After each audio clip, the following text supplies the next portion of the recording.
what do you mean by insecurity? When I say insecurity, you have, what's the word? You know, I got third grade education. Well, let me ask you a question. When you have a fear, when you have a fear of something. Okay, now if so, you're saying a man is secure if he allows other men around his woman. He's secure. He's secure within himself. What makes him secure that he allows men around his woman that he know? That nigga what makes if she choose to go that way with that man, then she's never been for me. That's up to her, and I move in the way that I need to move. What makes him secure though? Because he knows that he can't control her, and so if she cheats, it is what it is. That makes him secure. Period. So, damn, for real. You know, I love you've been rocking with me when they had 10 people watching this motherfucker. Go ahead, ask your question. What's your question? Well, you know, just in terms of even an old friend, you know, just considering what was being said, I think Illa has a point. I think you guys have a point in terms of he'd been a friend for a long time. In my head, I'm like, the fuck that mean to me? You know, like that's just how my head, like when I be thinking this shit, I'm a husband now, right? Oh, I don't, what you did generally, I don't, it is what it is, right? But what can he do for her? Can she go to him for the support? Can she go to him for money? None of that shit. I'm gonna let you finish answering. Can she go to him for money? No, she can't. That's my job. Can she go to him for spiritual guidance? No, that's your job. Shit. Exactly. Can she go to him for protection? No, like men, they go fight things of that nature. The strong boys would be taken and separated from their family, stuff like that. Yeah, and they were they're used to. Yes, that's happened. So when we're criticizing black men, if you think it takes a couple generations to change, right? And we just went through some of the things you acknowledged happened to black men and were targeted specifically just 2 generations ago with your your generation. And then we come at black men like we did it all to ourselves. You don't think there's an apology of some sort in order? Can I just ask this, Mr. Fantastic, what was the reason that she would mention your pension? Because she's not going to just do that out of nowhere. What happened to make her say, oh, I want your pension? Or was she looking to divorce you for something? Just saying something that you may have done. She wanted to divorce you, and so she mentioned it, and then you beat her to it. I've explained this at least. This is the last time I'm gonna tell y'all this. We were living in 2 separate things called geobashing, right? She was the one accusing me of doing shit that I wasn't doing. I told her, if you go to this and you keep accusing me when I'm not doing anything. I was in her hometown with her people around all her folks for the free. Let me be clear. Let me be clear about something. Shit. I did not ask him for his pension because that had children outside of our marriage. You left him for free. Y'all always get on here. So shut the up. You not Y'all listening. always get on here. You not Try listening. to dismiss women. Stop you trying not to be listening. in abusive relationships, whether it is you are not listening. Or not. Bro, if you had 2 people sitting there, right? They had a one night stand. He put the rubber on, and you got to tell one of them they was wilding, and one of them they was wilding. You would say the woman was wilding. Mm-hmm. She should have made that nigga put a condom on. Yeah, especially because niggas' dicks be dirty. Damn! What level of responsibility? Well, not what the stats say. What level of responsibility would it be on? So he didn't put a condom on. She got pregnant. It's a one night stand. Who would you put the onus on for that happening more? If I had to choose the woman because she gives the access. Damn. So she should have made sure he put a condom on his dick. Mm-hmm. Damn. Wow. Look like Mr. Fantastic was right. Brother. Okay. Damn. So putting a baby. That need to be a mom is huge for women. So depending on who the woman is, a woman with a kid is less desperate to have a baby with any goddamn body. Okay. All right. But you're saying she's 28. The clock starts getting louder and louder. Mm-hmm. That's where the danger comes in. She have a baby by a homeless person. She don't give a shit. she ready to pull up on her bridge with no panties on. That guy from he just came home, right? He just got out of jail. What's his name? Meeks. Jeremy Meeks. I think he was a prisoner. Yes. He got with a lady. Good hair. Yeah. He got green eyes and all that. They wanted to get pregnant by that dude. Ain't got no job, no nothing. That's a perfect example. Yep. damn, The man. dude with the green eyes, she wants her baby with. So that's what I'm saying. She find a whatever type of dude that would make a pretty baby. She online saying, yeah, I'm on birth control. You ain't gotta wear no condom. Nigga ain't got no job, no nothing, but he got green eyes. She gonna bust it open. Looks like we're telling the truth. The problem, y'all come on these panels and you want to crucify Black women. Your intention, No. as we talk about a lot of times, y'all talk about intention and you want us to follow you. We can't follow you if your intentions are not I don't good. want you to follow me. You would get tired. Here we go again. You couldn't walk that far. You're trying to make You it about couldn't- me. you and it's couldn't not. follow me It's because about you get being tired. on this panel and you came on here to spew your hate for Black women, and you are Yes, ma'am, I did. justifying it. You're And it bothered you. justifying it. You're justifying it by coming on here and making it seem as if you are teaching us something. I didn't say I was teaching a thing, ma'am. You can't. Did I tell you I was can't teaching teach you? Any person that you don't like. Did It I was doesn't telling work you I that was way. teaching you? Did I say I was Doesn't teaching work anything? that way.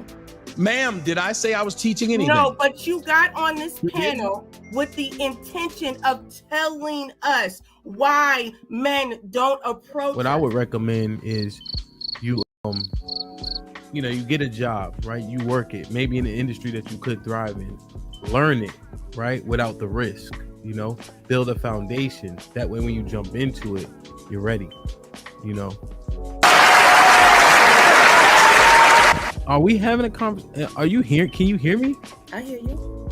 Are you responding to me, you think, or? Who else am I responding to? I'm telling you what I hear. You asked me what I hear as far as that question. I know, but as I'm breaking it down for you, is it? Move on. Let it go. You are partway chivalrous to like you and yours. Is that truly chivalry? Is it just you protecting your investment or your asset, which is your wife? And I want to go back to maybe that isn't as chivalrous because you're protecting your investment, which is your wife. If somebody smacks her Investment?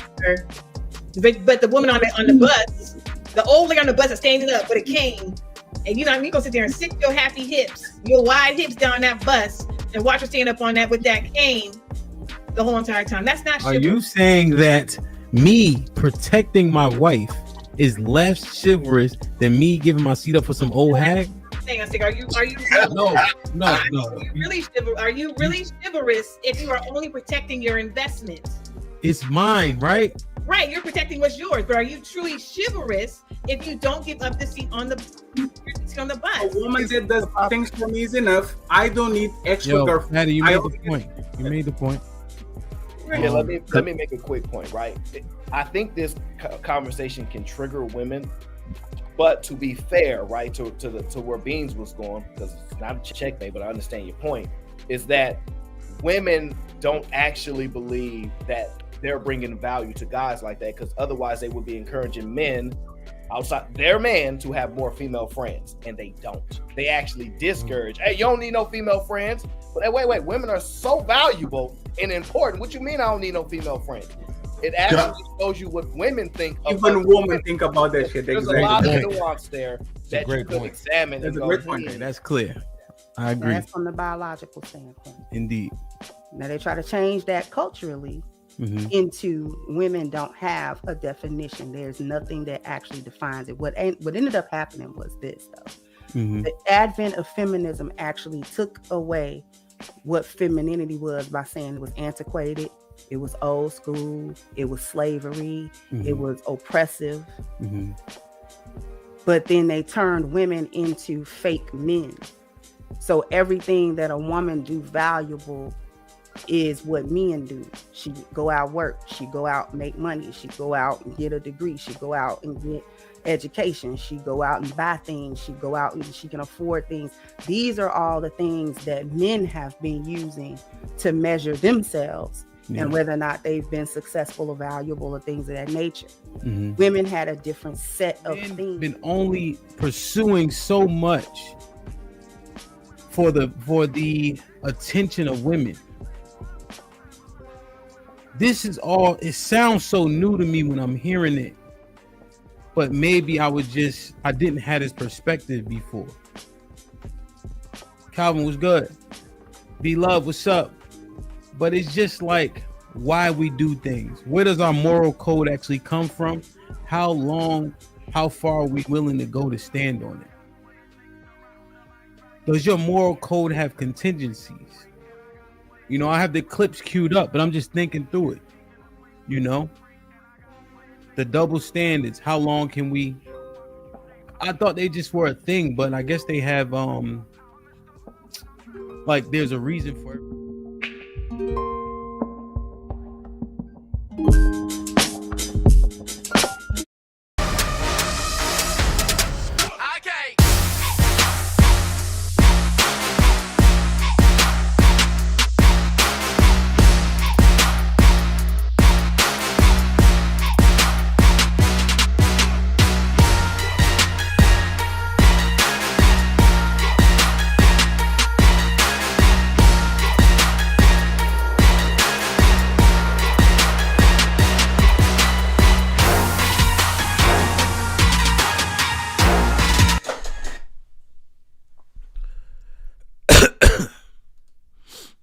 Yo. Can you hear me?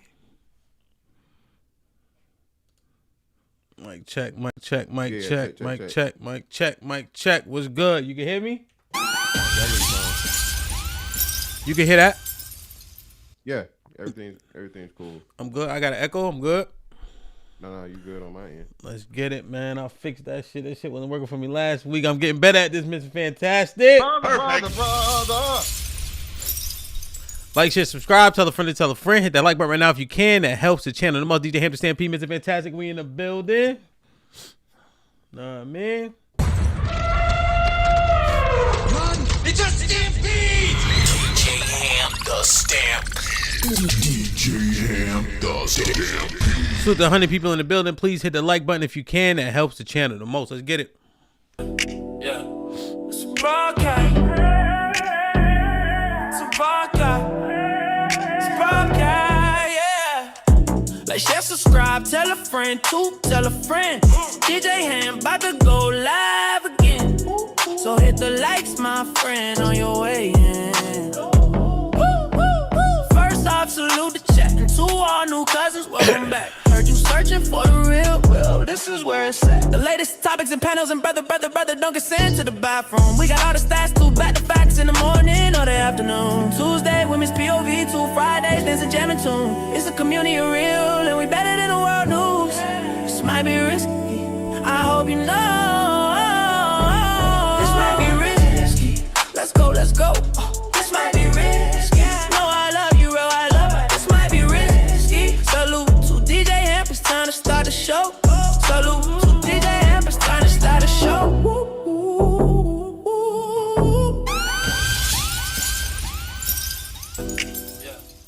How was your weekend, Playboy? Hey man, another one down, man. The kid's gone, right? Yeah, my son just went back yesterday. He brought his girlfriend down. Oh yeah. What? Did you talk to the pops, right? Yeah. Did I tell you? Tell you? Yeah, you said you talked to him because he wasn't supposed to bring her or something. Yeah. Huh? He wasn't supposed to bring her, right? Well, no, it was not that he wasn't supposed to bring her. She wasn't supposed to come down, and she didn't tell him that she wasn't supposed to come down. She didn't tell Baby Boy. Yeah. Hey, man. Sound about right, man. Hey. So what happened? But he said, "Hey, I got her location. I was about to send somebody around there." I was like, "Okay, it's Florida." Where's she from? Indianapolis somewhere.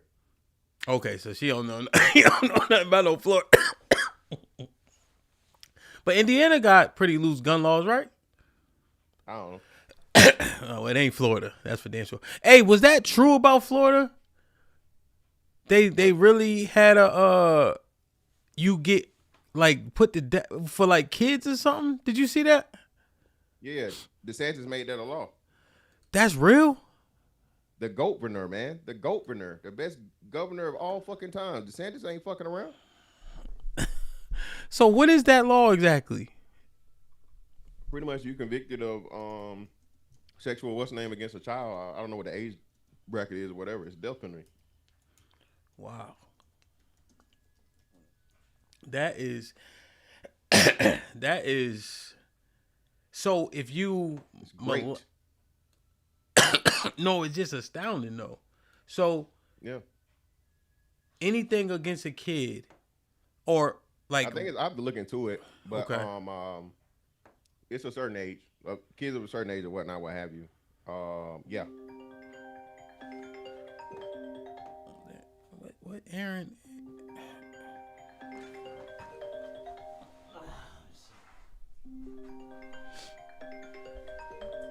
Yo.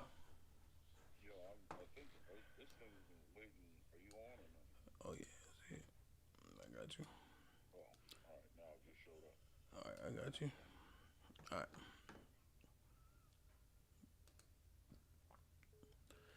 Aaron, make sure you allow your camera. Excuse me.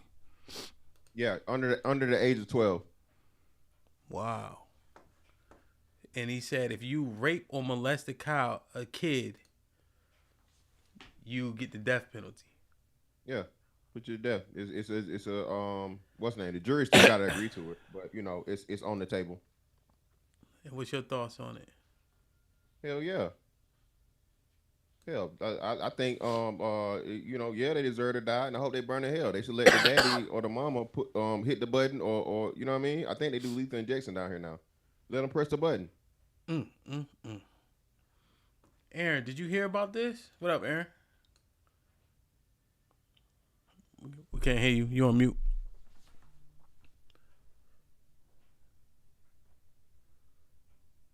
Check. Oh, so that's what it is. So they added the sex trafficking thing to it. So if you're caught sex trafficking kids under 12, it's also that's what it is.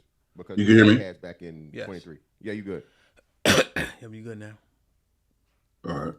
Okay. Wow. Okay. That is, and so your take on it is that is wonderful. Yeah, of course. Why would it not be? Yeah, I agree. Aaron, did you hear about this? No, what is this?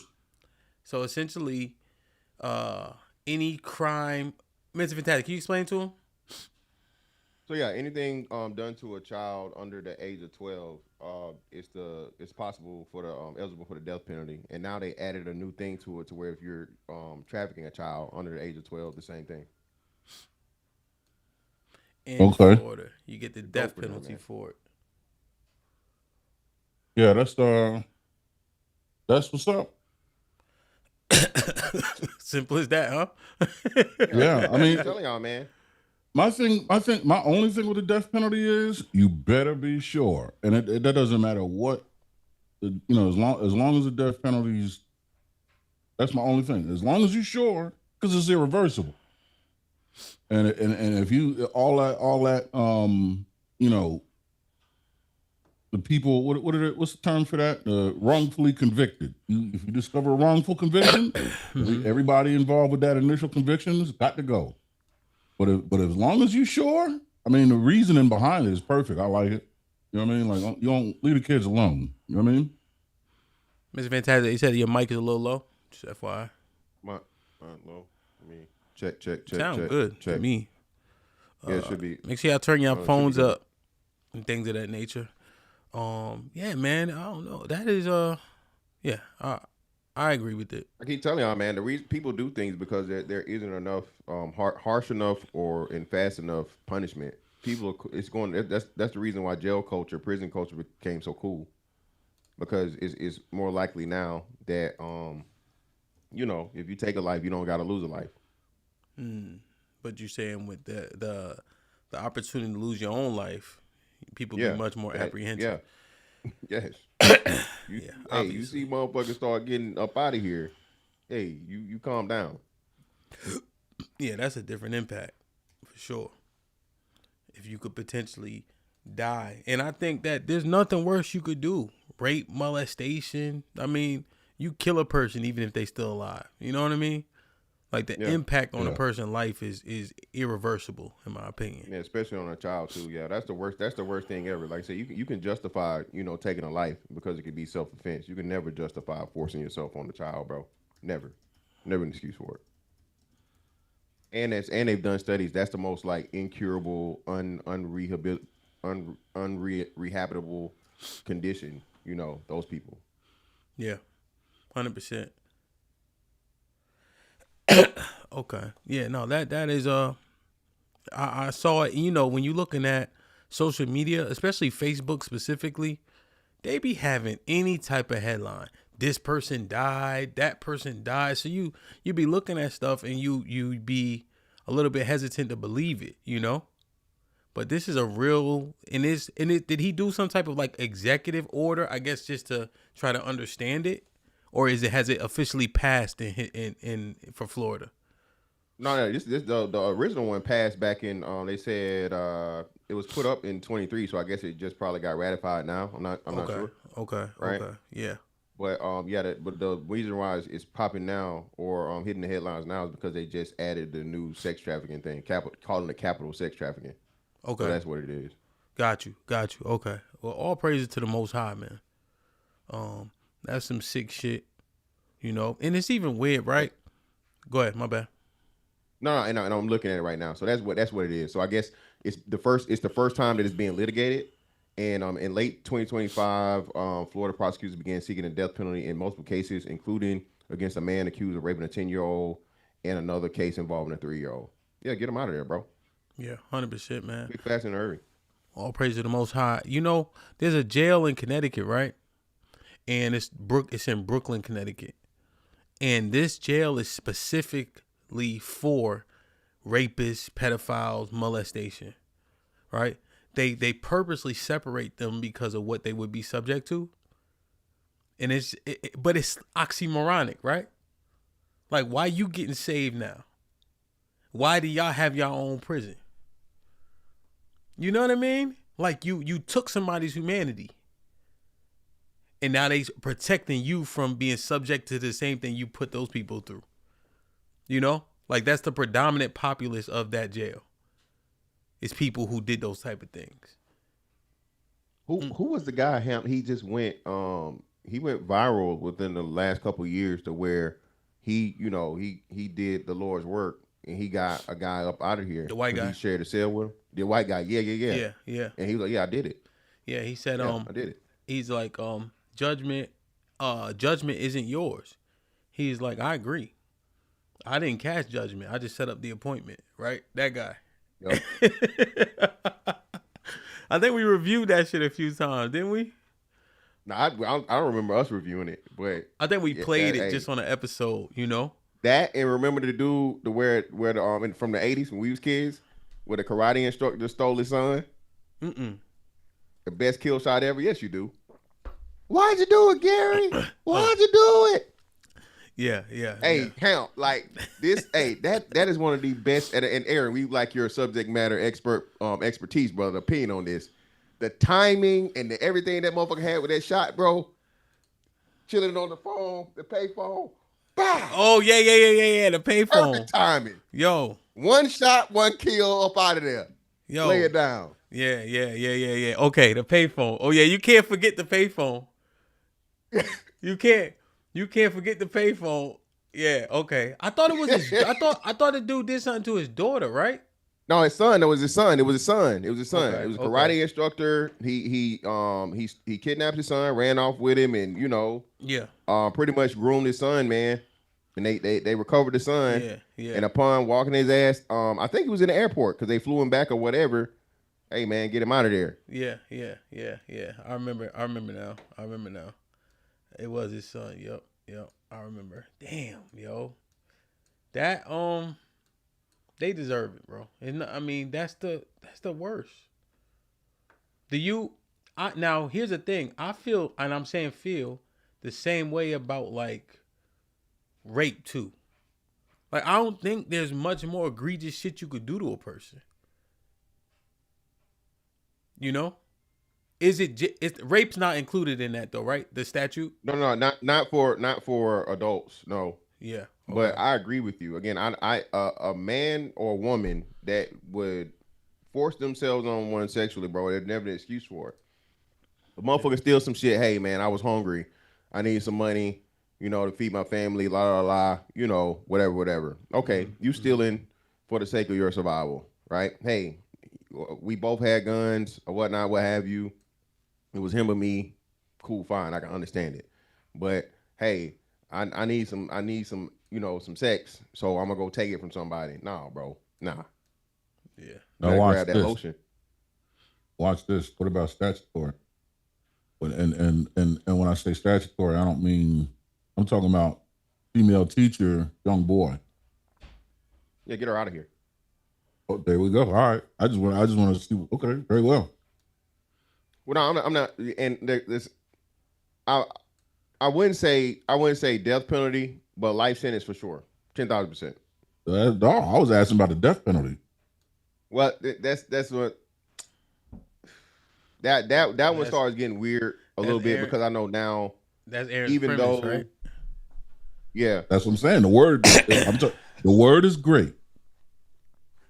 Whatever you put statutory, whatever before it, and it's got to be across the board. If you're not going to distinguish, you know, discriminate as gender, perpetrating the crime. Yeah. Yeah, like it got to be the same, right? Miss Kowalski up out of here for that 16-year-old. Yeah, it'll be a lot of white women. Hey, it'll be a lot of white women up out of here then, because ain't nobody been talking about that either. It's been that shit picked up heavy over the last couple years, and that's not being talked about at all. The number of white women teachers that are, you know, violating these students, bro, crazy. Like, bro, they having orgies and shit. They running trains. They got Miss McKinley. Damn, get her up out of here, bro. Fuck up out of here. Put her in the bathroom, man. Matter of fact, put him in the fucking bathroom. Damn, that was a hell of an opening, man. I wasn't even expecting to talk about that, man. Like, share, subscribe, tell a friend to tell a friend, man. Hit that like button right now if you can. That helps the channel the most. So look, perfect. Wow. I wanted to talk about this, right? And I purposely didn't prepare too much because I need to be edified on the terms. But here's a few things I've been assessing, man. If y'all have not seen it, go watch the show on Wednesday, you know? We did a decent job of kind of going through the timeline, the different things that affected the black community negatively to get us to where we are today, up to and including the probability of 2053, right? The disjointed families, kids out of wedlock, and etc., you know? And so I want to continue to break this down. So this Wednesday, if y'all can make it, we're going to start doing, because what we try to do everything all at once. I think it's better to do 20-year periods. Salute to Keeps It 100 all the time. Who helped me kind of fathom this, you know? So we're going to start with 2026 to 2006. Assess the culture, right? And it will work our way back to the 50s and, you know, depending on see how far we make it. Now, I used to hear this term, salute the chaotic truth, right? Because I used to go on his panel way back when. The Communitah, right? I did not gather that it was a negative connotation. Maybe I knew it, but I didn't know it though. Like it wasn't resonating with me. And I think I had to ask Callie yesterday or the day before directly, is this a negative thing? When they say Communitah, are they trying to be, whatever it is, inflammatory? Now, when people say all you Blackity blacks, I get that one. I understand it. I hear that one. All you Blackity blacks. Shaw was saying something that interests me. He said, woke is negative. I even jokingly say, nah, bro, I don't use woke deodorant, my nigga. If it don't got aluminum in it, I don't want it. Nah, my nigga, Dr. G, I'm not using those woke remedies, bro. If I gotta go to some store to get some plant from some nut and then I gotta grind it up, just give me the NyQuil, right? So I'm even guilty of using woke like that. You know what I mean? Just to be honest, right? And then woke is almost hijacked by LGBTQ. Arguably, of course, but just thinking through this shit. You know what I mean? Now, here's where I think I have the cause for pause or give me the most angst. How and why did black men choose to either create, make up, or lean into these terms whenever these conversations are happening about the regard or disregard of the community? What does it profit if a black man to disparage or use this terminology in this way? Is it? Remember? Go ahead. No, I was saying, remember my definitions for Stambo, coons, and niggas. What you have done is identified, spotted an identifier for a coon. This is what the behavior of a coon is, where they essentially denigrate the black man for the sake of appeasing to the white.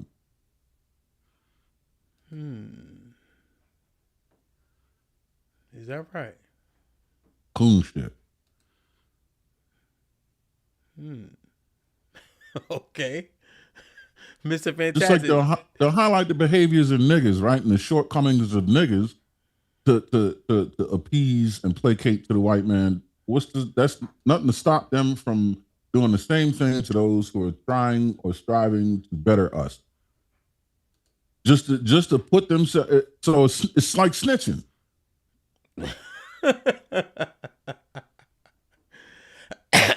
Okay. Mr. Fantastic. Yep. I have a page that I want to show y'all too, because I was trying to also maybe give you guys a semblance of, what I'm like an example of this, so to speak. But go ahead. Sorry.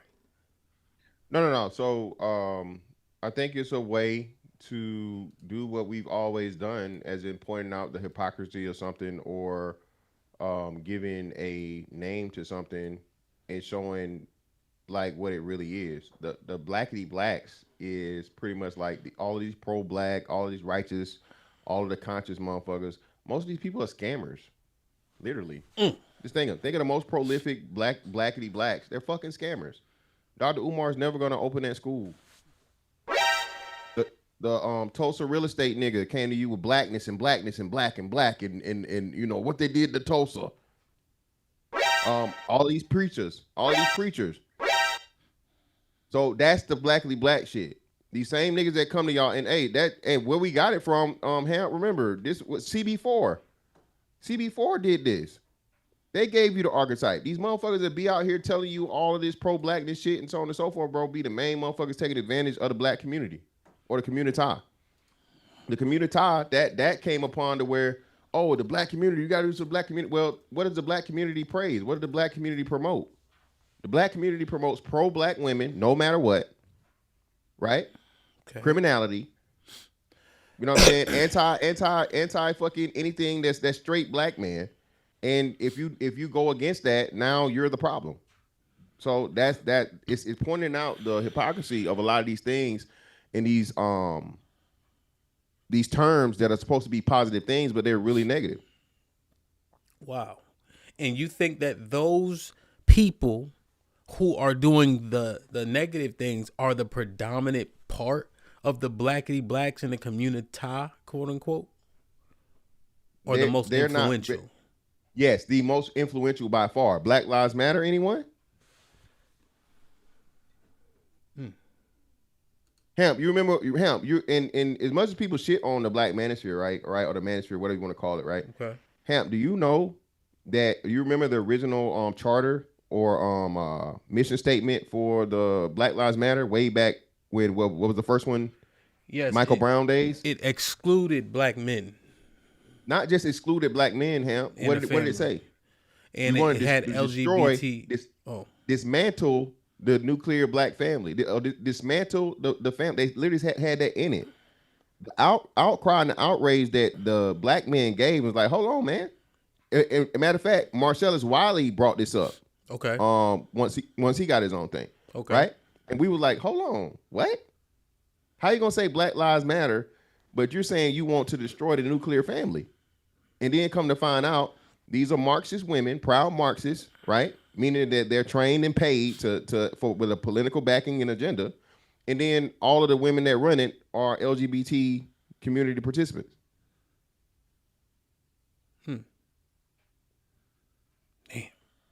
I think you would have a point when I think of like people, Blackity, Black, Communitah, the people that are being denigrated, I think of people like Fruit or Nation of Islam, Hebrew Israelites, Black Panthers, people that have not only championed but effectuated change in and for the Black community.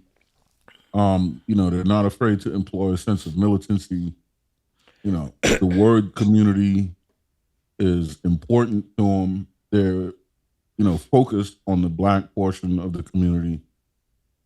Yeah, BLM, they hide behind.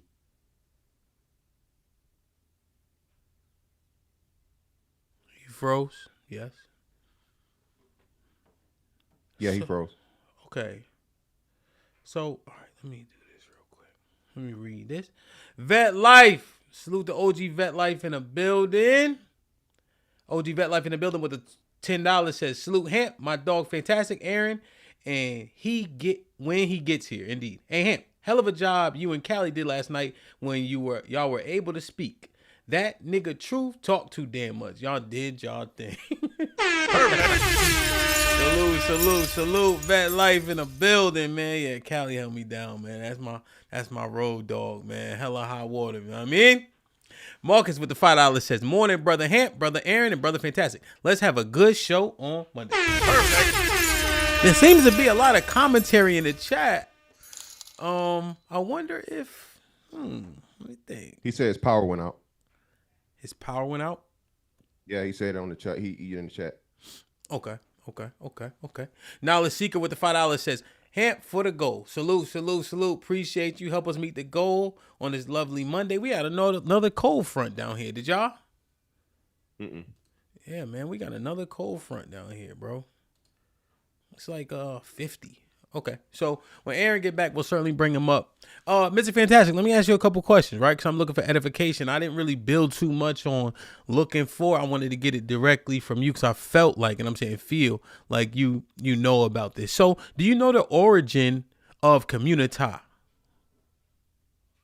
The original origin, no, but I definitely know some of the people that helped build it up. Okay. So like from my understanding, that would be definitely like no earlier than probably 2019, 2020 rhetoric, I think. Term. 2019, 2020. Okay. And was it in the wake of Black Lives Matter and the mantras and etc.? Was it in the wake of George Floyd?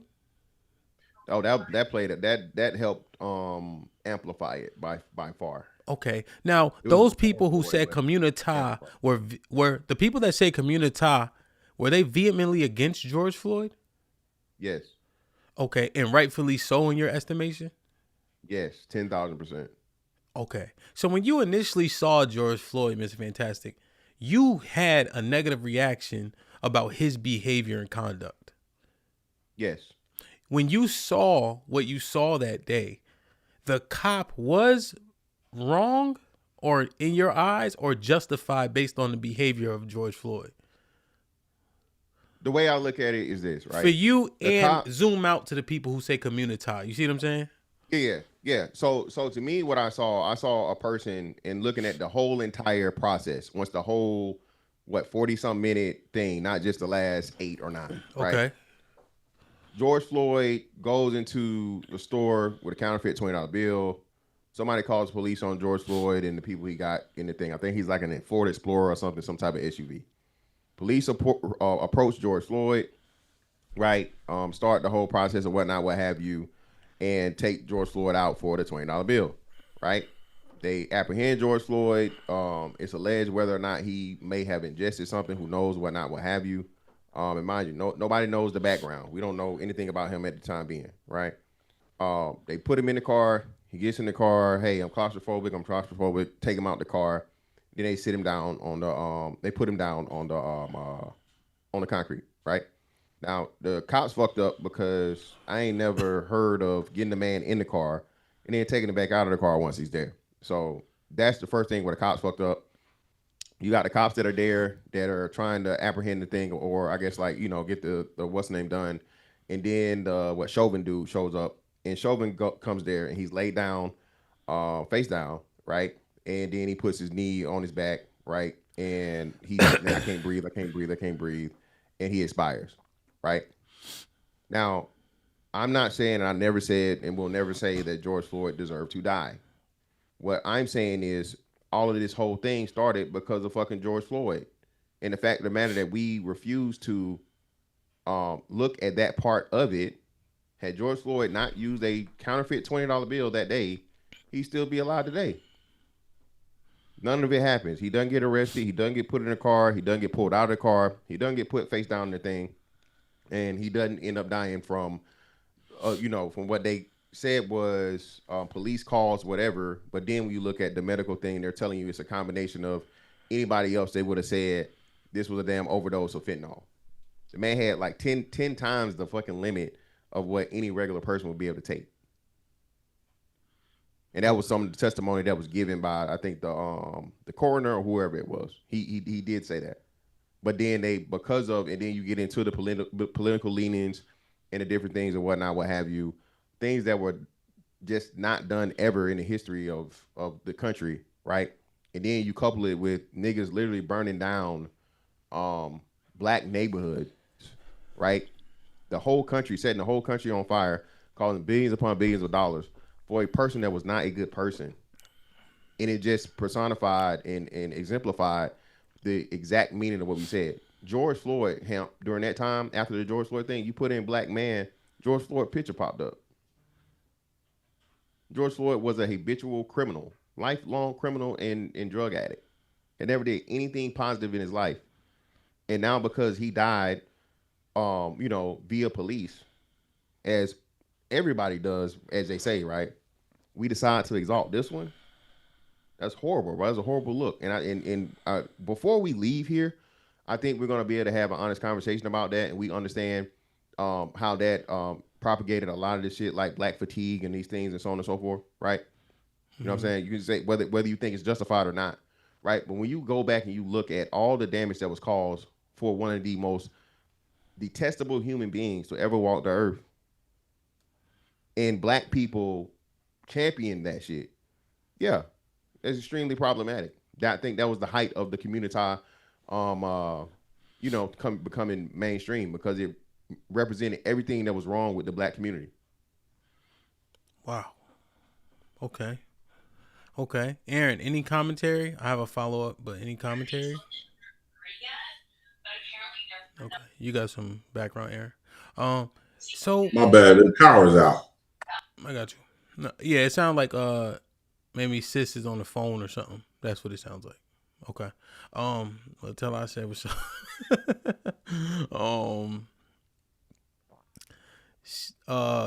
Now, okay, so we understand that, Ms. Fantastic. Do you think though that if you zoom out, right? We understand violence, right?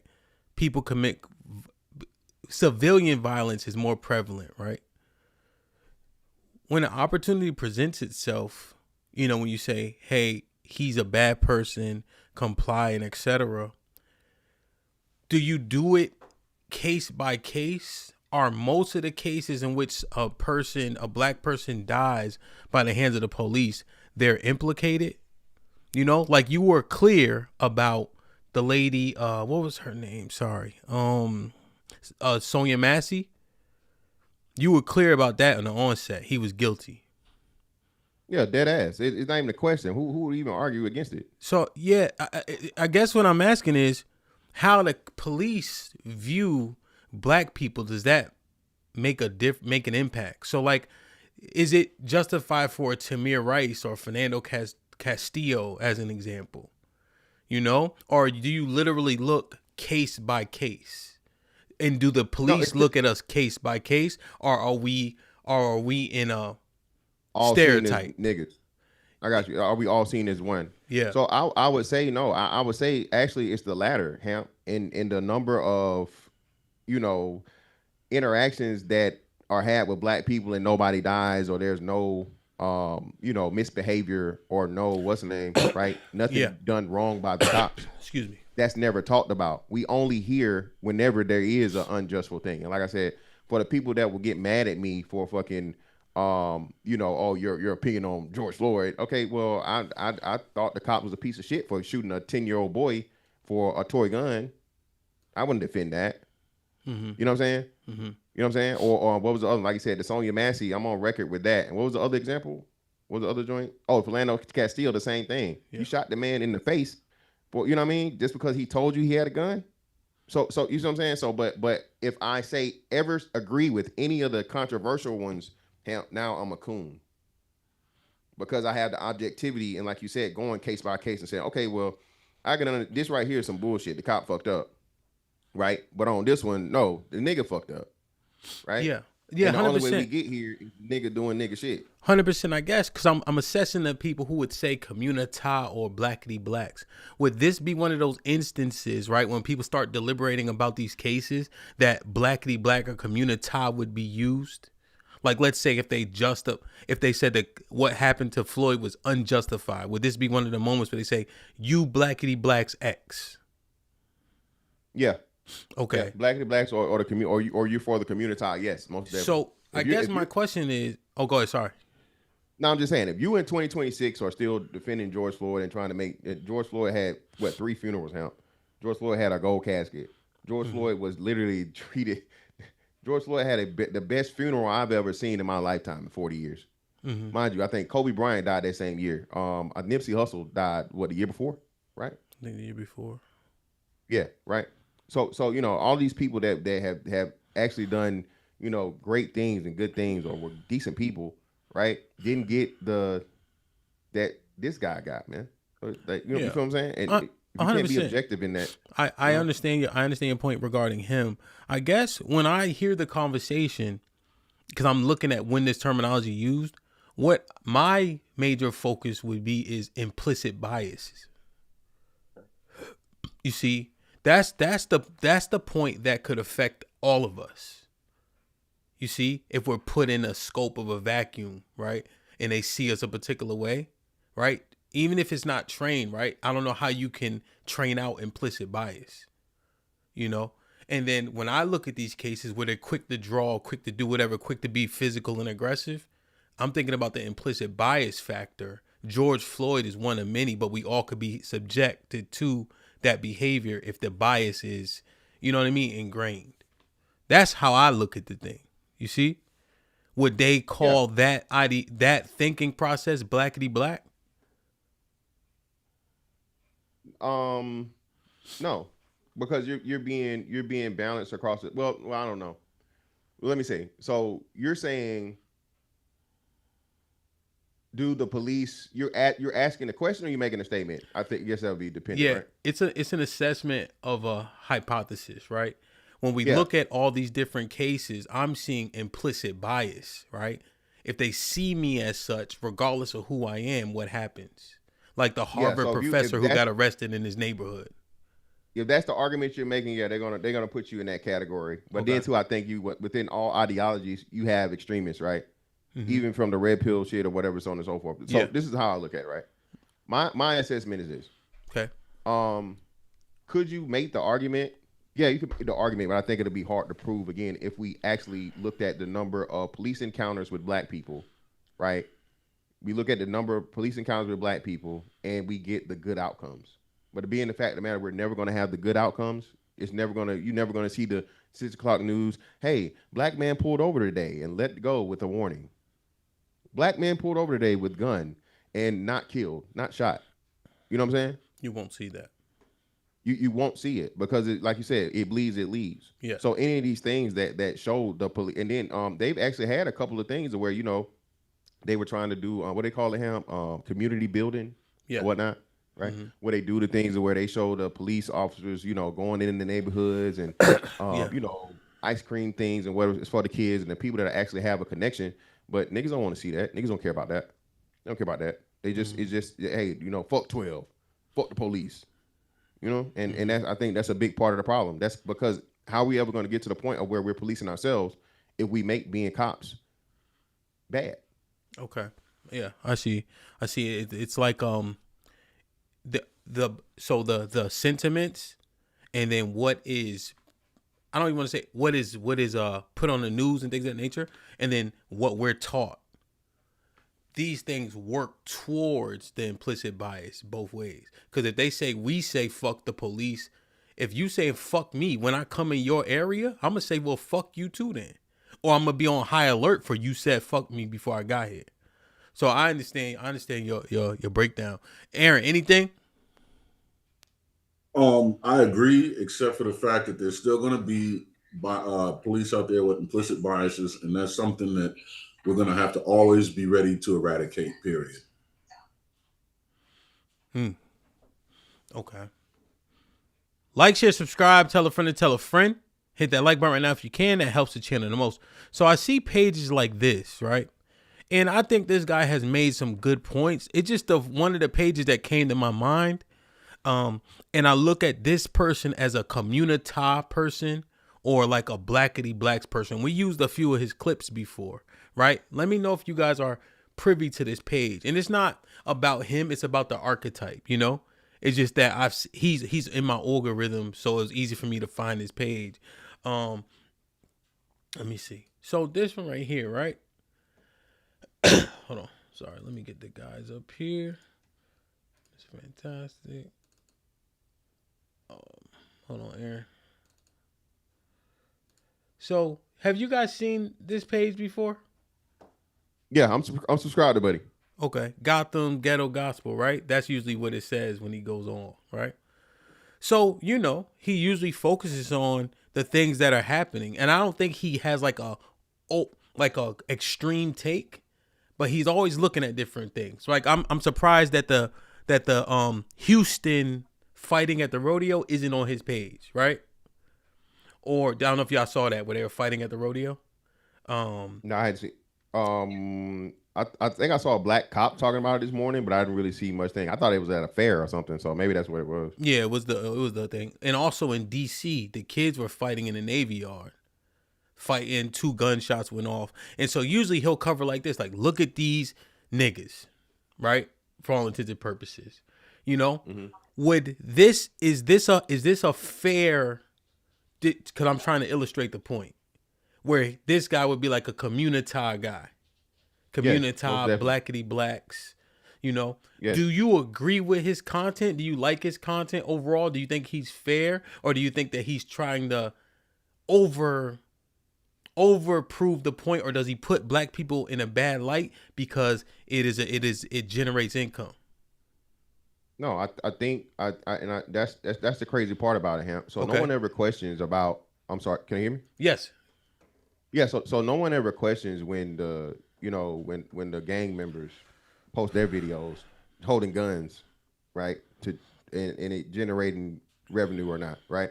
But if you're the person that's bold enough to point out, hey man, because that's the one I remember he had probably about a week or so ago. It was a whole bunch of kids, I won't say kids, but young men, and some of them might have been minors. Okay. Putting guns in the camera and whatnot, what have you, and all these different things, right? I think you're holding up a mirror to the people, and he's big in politics too, right? You guys want to blame Trump for this and blame Trump for that and whatever, but you don't ever want to talk about what the Democrats are doing, right? Y'all want to talk about the police and say it's we don't have a chance of white supremacy, but look at what we're putting out here to the world, and we're not chastising it. So even though he will be a Communitah person, I think he's fairly balanced. And then too, I think he'll do a couple of things because he was talking about like the 50 Cent and whatever thing. So even outside of that, he shows you that. 'Cause I think he's like a New York guy or tri-state area guy, right? Yeah. Yeah. So even outside of that, he doesn't just do that strictly. Mm-hmm. But yeah, I think he's pretty fair and balanced. Okay. Mr. Fantastic. Excuse me, Aaron, have you seen it? We covered a few of his things before. I don't know the guy particularly. But you know the archetype, kind of, at least? I hope I'm illustrating it well what I'm trying to convey. I think so. Because I don't know him, I can't say for sure. Yeah. But I understand your point. Okay. I have a question. So when we talk about people that use the word Blackity Black and Communitah, are they really identifying people that are championing the wrong thing, or at some point can it really be a coon situation that they really are just making fun of people who are trying to get the right thing done. Because when I think about all these people that are championing the wrong thing, like BLM, for example, I don't see them in the same category as I would see as like the Panthers or the Hebrew Israelites or Nation of Islam or Fruit of Islam. You know what I mean? I still see them as because those entities will never champion the wrong thing.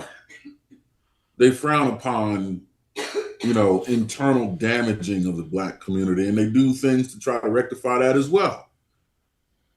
But when you use the term Blackity Black or Communitah, it just, because it's not defined clearly, to me, it gives room for people to make fun of or denigrate those who are doing the right thing righteously. You know what I'm saying? Mm-hmm.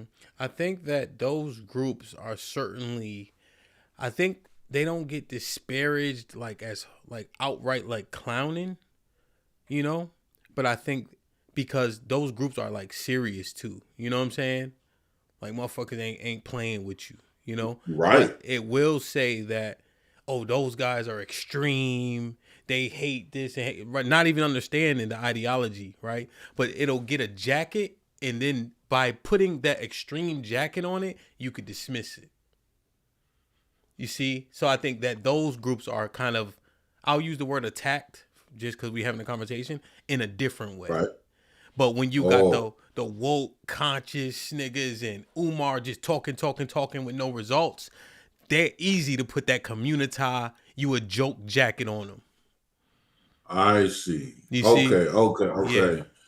All right. I thought their seriousness was falling victim to it. You're saying their seriousness is what segregates them from being made fun of. Yeah. Well, you actually got to use an educated word like extreme. Like you got to be serious when you're talking. Yeah, about. you have can't to joke about. Exactly. Like you're not right because you ain't, people ain't clowning the minister. You know what I'm saying? Right. People will just Right. say they disagree with the minister. Right. Like if we outside, nobody don't be like, y'all motherfuckers is a joke, like shit like that. Motherfuckers will say, that's what I mean. Oh, y'all don't like what, you know what I mean? Things that they don't understand. But motherfuckers ain't just playing with you, Playing but games. they get to put you too aggressive and extreme. Now I can dismiss you. So I think it's a different but way. Still treating you like with respect, though. To say that, Yeah, there's a level of that. there's a level of reverence, because people still appreciate order and structure. Right. So that's one thing that we experience, Aaron, is like the order and structure. They think that you're gonna get out your body because you talking shit, right? And then they wonder why the brothers on the ends don't say nothing. Right. Right. And then they be like, "Oh, you scared to talk because him?" No, it's orderly. Right. Right. Yeah. Yeah. So it just is interesting. I wonder, the Communitah Blackity Black thing, it is loose. It seems a little loose to me. Thank you. Okay. Yeah. Right. If it's used effectively, that's one thing, to expose or call out the people who are preying on their own people. Like Mr. Fantastic mentioned, like the churches, the pastors, how teach you prosperity, take your money, and you get nothing in return. Yep. But I wonder if it's too wide of a net and it's just catching everybody in it. If they saying, well, hold on, black people have plights, racism still exists. Like, those are the people that are being caught in that net too? Because then does it become disingenuous or is it justified? Like Mr. Fantastic. Sorry, go ahead, Aaron. No. I'm saying that was my exact concern, but I'm glad you pointed out what you just did, because I do believe the more serious and intense groups, you've convinced me that they wouldn't be cast in that net, but there's still others that could be cast in the net that also don't need to be. They just don't have the seriousness or reputation to save them. Yeah.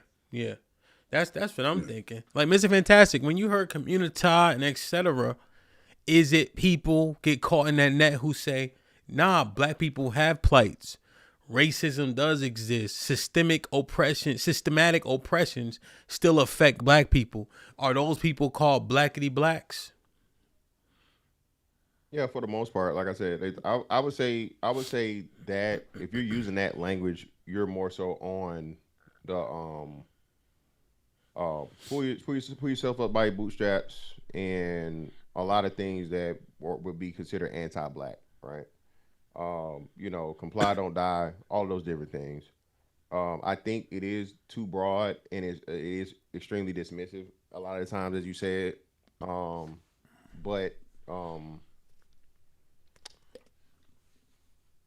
like I said, if I had to split it up, it'll probably be 60-40 to those that's where it's just, you know, niggas gonna nigga, to the 40% that's doing the process properly, like you said, and assessing it.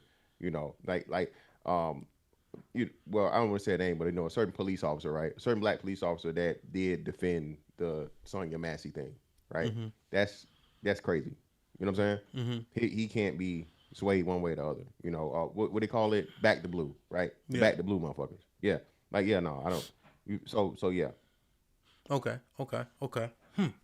Damn. Okay. And Mr. Fantastic, do you think that? So let me ask you a question. Where do you sit, pause, and where do most people think you sit? I sit in what's really going on.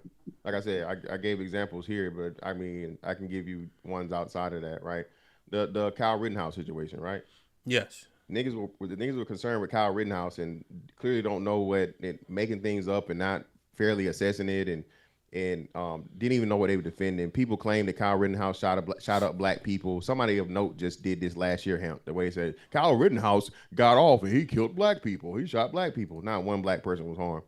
First person shot was a white dude. Second person shot was a white dude, and the third person shot was all white.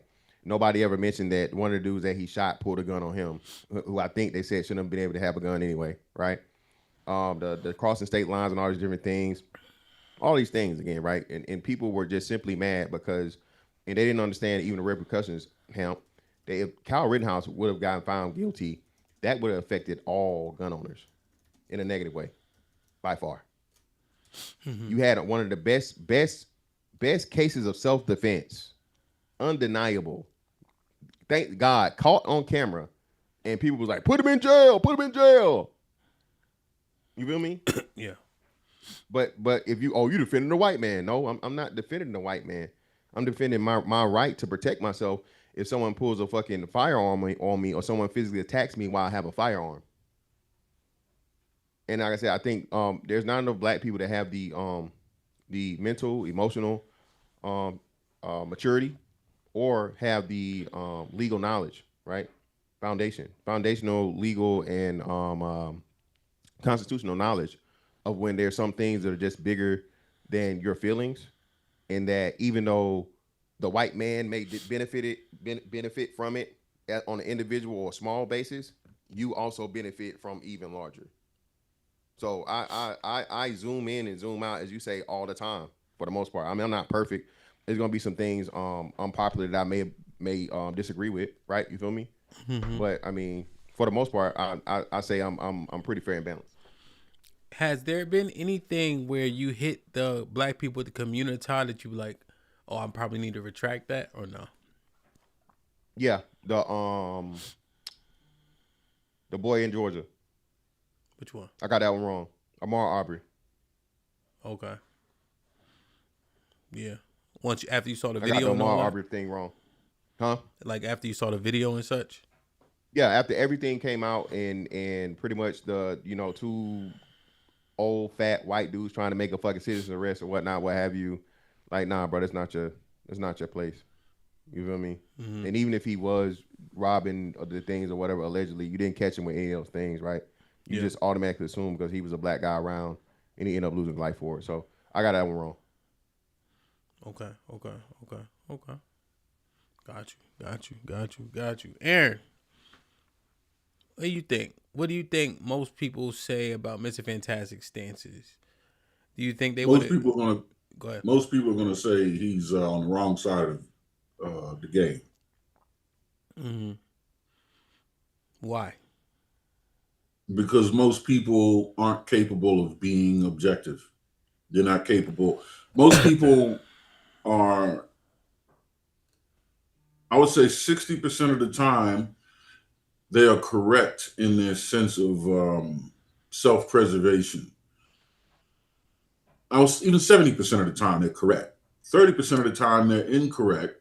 They'll look at a situation and they'll see themselves in it, and they have their own implicit biases. And I think those are the times where he'll get caught up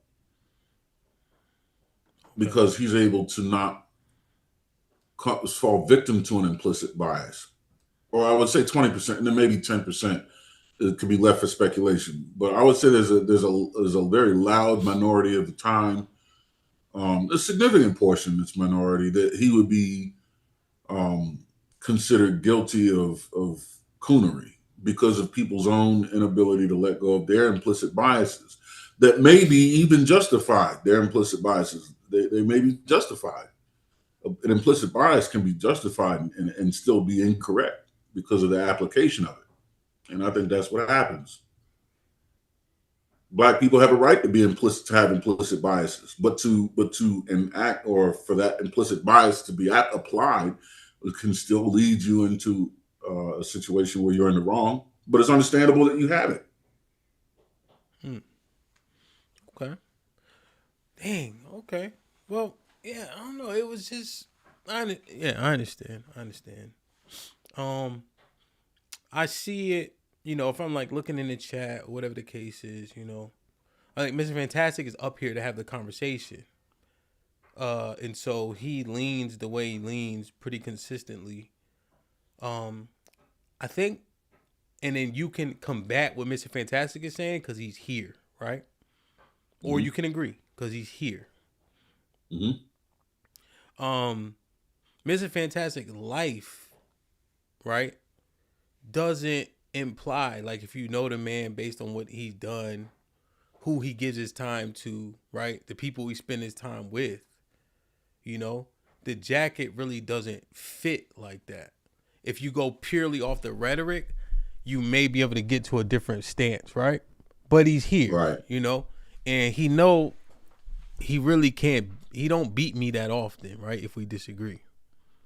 Now, the thing, my camera overheating. The thing that is interesting, the people in the chat who just got sentences, right, Aaron? They're like, y'all are victims. Well, come converse about it, right? Let's talk thoroughly through it to see what's a victim, who's a victim, That victim shit don't work with me. It don't work with you, Aaron. Because we'll say, you got to be tough. You got to pull yourself up. And at the same time, we'll recognize things that could potentially hinder the path. Right. But you know what? Aaron got a dad. Can't use that shit with him. Aaron is an entrepreneur. Can't use that shit with him. Aaron will whoop your ass. You can't use that shit with him. Right. Aaron put in pain for the country that y'all love. You can't use that shit with him. You know what I'm saying? And so when you say, but no, there's a systematic thing that was created, right? Over time, it's maybe less systematic. However, it has systemic residual effects that you can't ignore. See, you'll say that and you have results. So they can't just hit you with that honey bun. Facts. But when a lot of our brothers is in the chat saying, oh, you just a victim. Well, no, you got to be substantive or else you just a Communitah nigga then. Ah, okay. Yep. You see what I'm saying? I see now. Okay. Yeah. I like it. All right. Like, I'm just trying to. Now we get it. Yeah. Is my screen still black? Yeah. Yeah. But your words are hitting though, so I wouldn't even worry about it. Yeah, like I'm just thinking, right? And so we got the link in the thing, you know what I mean? I'm interested to see if we can get some points of view, and see what makes the most sense in terms of when we hear this terminology.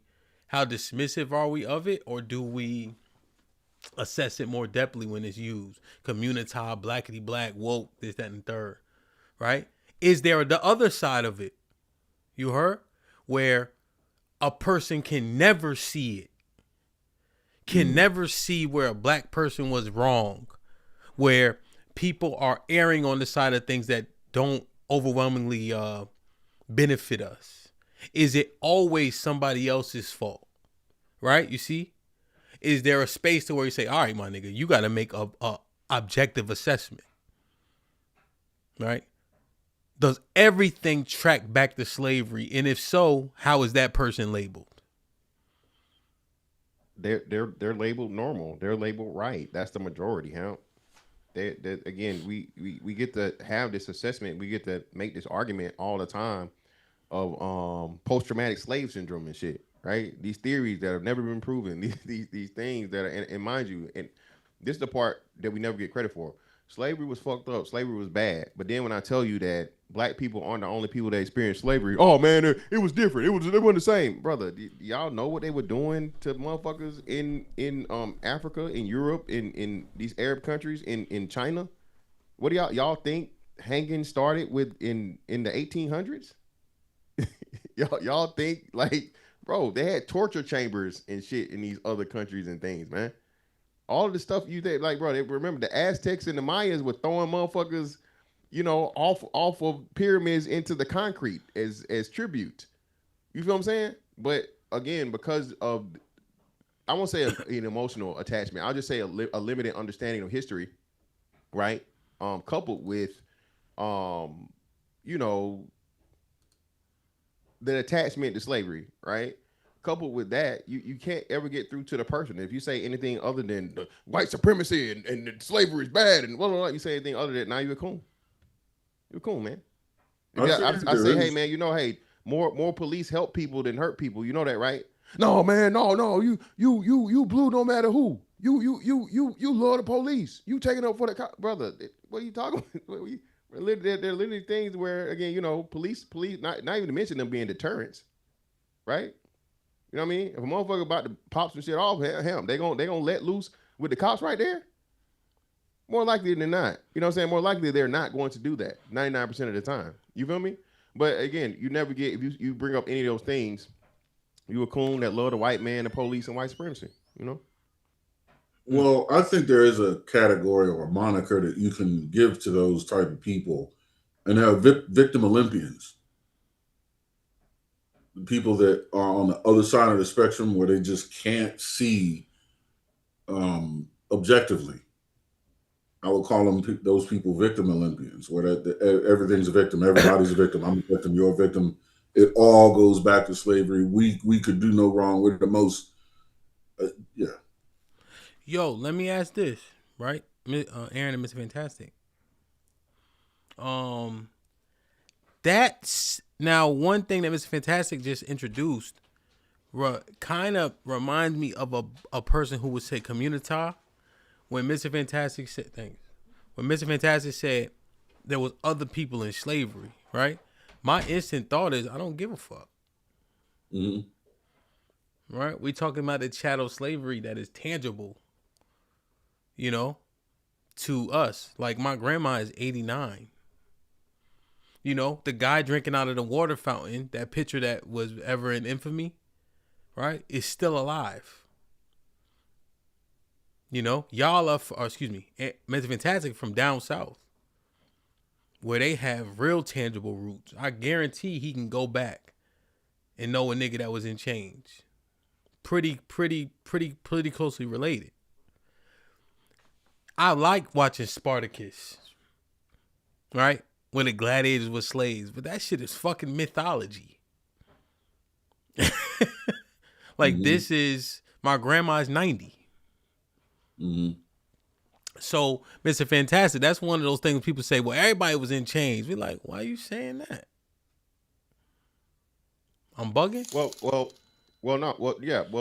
The reason for it, what makes your slavery better or different from anybody else's? And if those people were able to get I won't necessarily say get over it, but overcome it and be successful, why are we still dwelling on it, right? That's the thing, right? Because that seems to always be the hang up. Every time something happens, we go back to white supremacy and slavery, right? So, the World War II, Japan had 2 bombs dropped on it. 2, the most simultaneous, instantaneous, destructive moment in human history happened twice.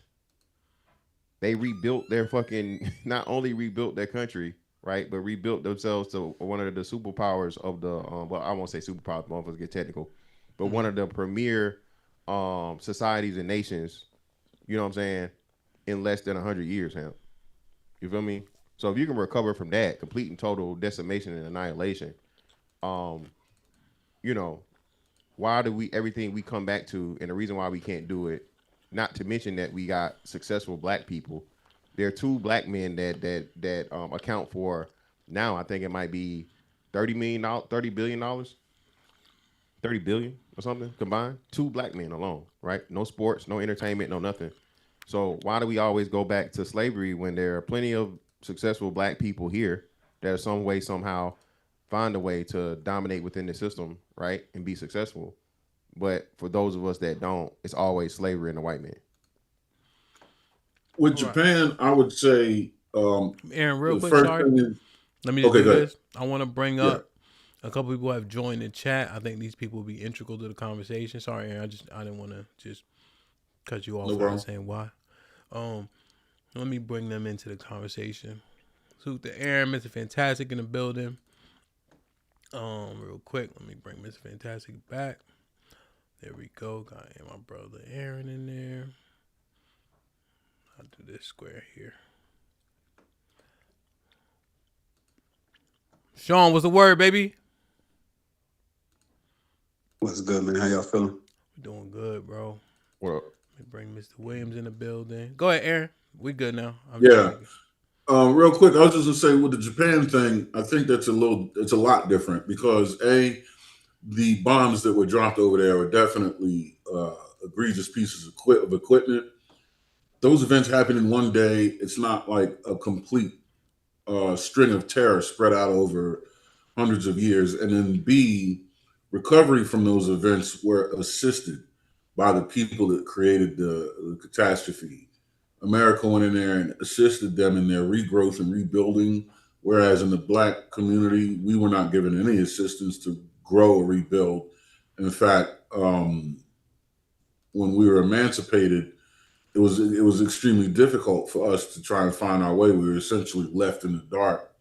America went over there, set up bases, was able to protect their region of the world, and assisted with their economic growth, so much to the point where we're their number one consumer of the things that they produce, electronics, automobiles, this sort of thing. It's not like the black community got into an industry that white America became the number one consumer of. You know what I mean? We were left to fend for ourselves and couldn't even sell to the white community. We were still, suffering from segregation. Even if we did farm the best banana in the world, white folks weren't going to buy it. Not to the degree where we're number one economic superpower in the world. Wasn't happening. So I think it's a different. I see what you're saying, Mr. Fantastic, but a completely different set of circumstances that Japan was able to face or had to face in the way they were recovering from. Black people didn't have it like that. It was much worse for us. Much worse. Yeah. Okay. Makes sense to me. Sean, what up? Perfect. What's up, man? Hey, man, I just came to say I never heard Communitah or Blackity Black until I got to YouTube and met all the conservative douchebags that hate black people. It's a stupid derogatory term used by people who ain't never done shit for black people in their fucking lives. Usually they're the cowards who refuse to even take part in building the community. And so, yeah, it's a derogatory term used by cowards. Shout out to the cowards. Can you expound on coward? Yeah, niggas that ain't gonna do nothing. So my first encounters with the word, with those terms, came from people that were trying to discourage us that actually do stuff for the community from doing stuff for the community. Oh, y'all blackity black. Oh, you care about the Communitah. And so it was derogatory in that way. So, they say they'd rather extinguish the young black men instead of helping them, which to me was surprising because they're the same ones who had an issue with some of the women that said delete all black male babies. Like, damn, but if your response and your solution is to not help young black men and to actually exterminate them, then how the fuck are you different? So yeah, it's a term used by a bunch of goofy coward niggas. That's all. Mr. Williams? What's good, y'all? How y'all doing today? The word. I agree with Sean, man. I mean, he pretty much said what I was feeling. So you saying that anybody who says Communitah is a coward? I think they're an idiot, man. I think it's stupid as shit because the rhetoric that comes behind even using the word. I never heard of that shit until YouTube. Never heard of it. And it usually was somebody being condescending and don't do shit for the community, not trying to, only want to tear down and not build at all. So you're saying that they have to be willing to assist or help if they have something negative to say. Yeah, I mean, you come up with a solution while you have something negative to say is the whole thing. I mean, are you just talking just to talk, to have talking points or to get a viral moment? Or are you really trying to help? All right, y'all done? Okay, cool. So what solutions do the Blackity Blacks in the community have? Y'all always come with this solution shit, but again, Umar been building this school for like 2 adults by now. All the kids that were kids are grown, right? All right. All the kids that are kids. This is somebody that was allegedly helping the Communitah, right? And the same thing y'all talking about niggas being cowards or whatever. The biggest cowards are the niggas that call people coons, and you don't say nothing to the drug dealer, killer, gorilla niggas. You don't say nothing to the fucking gang members. You fucking defend it. You don't do nothing but fucking glorify and fucking take up for criminality. And the main motherfuckers are destroying the neighborhood. This is why it needs to fucking exist. It needs to exist. Y'all keep talking about these solutions, and yet and still we doing the same shit we've been doing since the fucking 60s. Because y'all was listening to the Blackity Blacks, and ain't shit happened. All they did was steal your money and tell you motherfucking they trying to keep your voter suppression, racism, white supremacy. And what the fuck it done got you? You still complaining about the same shit, motherfucking 60 years later, bro. See, fantastic. I agree with you in terms of holding them accountable and calling them out 100%. Like, that's why, like, I run reentry programs. And, you know, with reentry, that's after they've gone and paid their debt to society. You know what I'm saying? Now, also for young Black men, I've run detention alternative programs, meaning in lieu of you going to entering the juvenile justice system for these crimes, you have to meet these criteria. If you don't meet these criteria, I've personally recalled lots of kids to court and fried them. Like, you got to go and pay the price now, because if you don't get it now, once you age out of the system, you're going to become a problem to society. And so for me, I agree with you. We got to hold them accountable. But the question becomes, once they've done that time and paid their debt, what then do we do? And I believe in reentry programs because they work. Yeah, I mean, but still though, right? So this is another problem I have. So shout out to you for doing that part.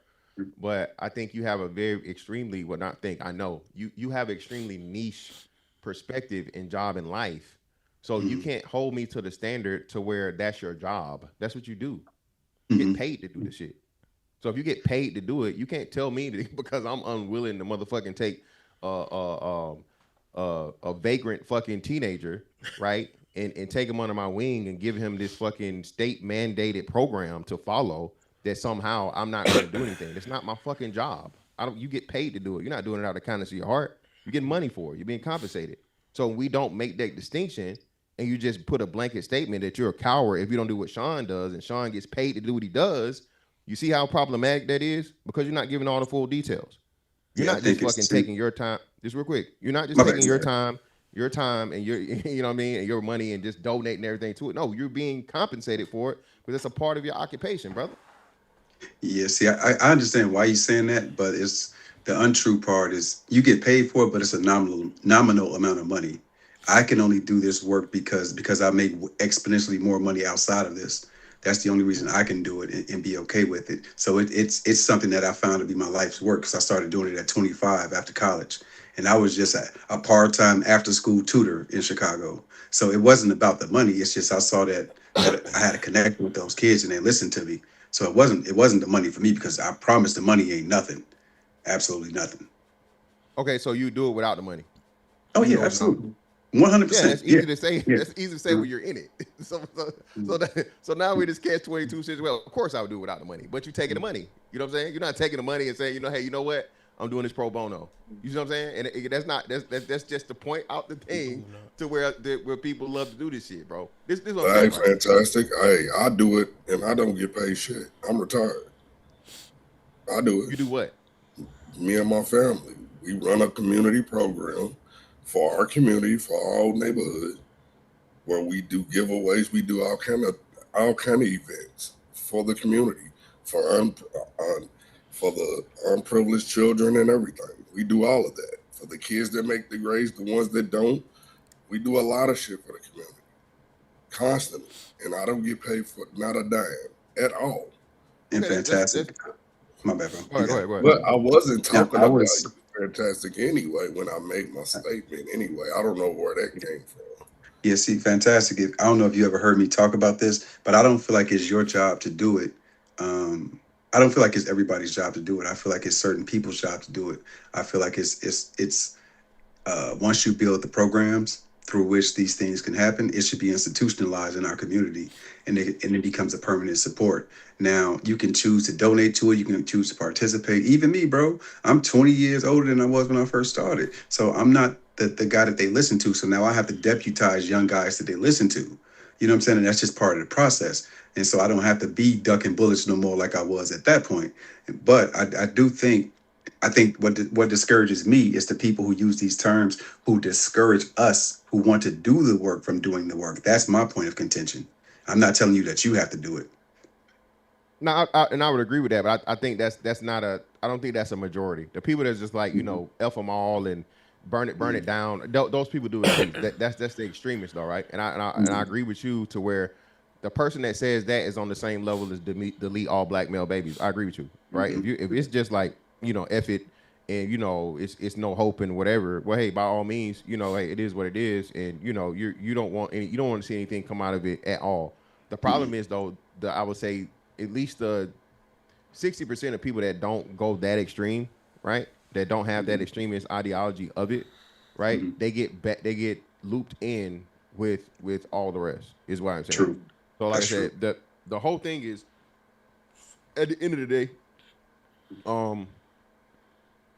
if you don't have anyone to ever counter the I guess the norm or the flow where everybody else is going, nothing else is going to change. And like I said, the reason why like Mr. Williams said, you only heard it once you came to the internet. Well, you couldn't hear it nowhere else. You couldn't be the only guy that was going against, a lot of these concepts and a lot of these things and trying to point out these things. The message would never get out. You'd be silenced. So the power of the internet is one small voice can become loud by just saying the things that, needs to be said, but most people are too afraid to say it. Yeah, you know what I believe is fantastic. I believe in us building infrastructure. I think we really do need to build. I think this is part of the critical infrastructure of our community, along with all the financial literacy things, along with all the things. I was talking to one of the military guys. I can't remember, in a Discord, and I was telling him, we were talking about college and whether or not college degrees are still worthwhile. And I was saying, you guys did it the smart way by going to the military first and making sure that you don't have that college debt saddling you down. So I just think there's so much experience. There's so much experience we can pull from, and there's so many resources and so much infrastructure we can build, say collectively, from what the insight you have from going to the military, you and Aaron, and from what we have from going to college, and what we have from running programs, and what we have from doing the street shit. I just think that we can put all that together and make it make sense. That's just how I look at it. Well, so let me ask though. Sean said coward. Mr. Williams agreed, and then he added idiot. Okay? And it's not even about being inflammatory, but I'm trying to get clarification on when these terms are used, who's called what, who's slotted where, and why. Mr. Fantastic has said, fuck these kids. You can't help these little bastards. That's their daddy job. That's their mommy job. Me going out there so they could try to put a bullet in my ass ain't helping nobody. I got my own kids to worry about. Fuck them little niggas. and stand on it to this day. Yeah, and we had the back and forth. Remember, I'm saying, well, but nah, nigga, that ain't your job. Fuck them kids, nigga. They don't care. They give your ass to kiss after. And he stand on that shit. So I'm not, and I hope y'all understand. I'm asking for clarity. I'm not asking nobody to call Miss Fantastic out his name. But I'm saying that if you put that label out there and Mr. Fantastic has that rhetoric and he stands on it, how does he not qualify based on you guys' definition? So in my mind, go ahead. No, go, in my go mind, ahead. in my mind, he did qualify. Then I started listening to him more, and I'm like, you know what I really believe about him? I believe that if the infrastructure was set up, he would support it, and he would be a valuable asset. So that's what really changed my mind about it, being 100% honest. Because we've had this debate before. But if you know what I'm saying? But Sean, Sean, I had to evolve. But if your aunt had a dick, she'd be uncle. Mm-hmm. The infrastructure doesn't exist. The kids is out here running amok. They just showed us what happened in the Navy Yard. They just showed us what had to happen at the Houston Rodeo. Now I gotta bring my kids, but I gotta bring my kids in the daytime because somebody will die if they fuck around and be doing that wild shit around my kids. And that's word on my seed. And I don't even try to get, but my kids playing somewhere and y'all start fighting, I'm gonna be the most violent I could be. So now I gotta go on family day on Wednesday when it's boring as a motherfucker. And Mr. Vince has a HAMP. See, that's what I was telling you. Fuck them little niggas. Yeah, but HAMP, that applies to everything, right? Because we know the Caucasian has been committing chaos everywhere forever, right? So you can apply that to anywhere where they commit chaotic acts. We would have to have that same thought, not just in the black community, because we know what they do. You see what I'm saying? So No. Like, So where does that leave us? now it's just like what HAMP said. I don't give a fuck about them white boys. They ain't fighting me. They fighting each other. What the fuck they got to do with me? And they fighting. They ain't shooting. They fighting, Sean. They ain't shooting up everybody and kids and grandmas and any of the people that ain't got shit to do. Hell, the same shit happened down here for the boy that deleted himself, the rapper, right? They had what they call it? A visual. Not a pop out. Visual. A takeover. They had a teen takeover down here. Okay. They had a teen takeover at the beach down here, bro. Like 2 or 3 people got shot. These little nigglets, bro, are menaces. They're fucking terrorists within our own thing. To where even if you're just innocently out there and you get a whole bunch of fucking teenagers that have never had home training, right? They've never had fucking any type of structure, order, discipline. So now I'm supposed to step outside of myself, hop in as a surrogate parent or whatever, right?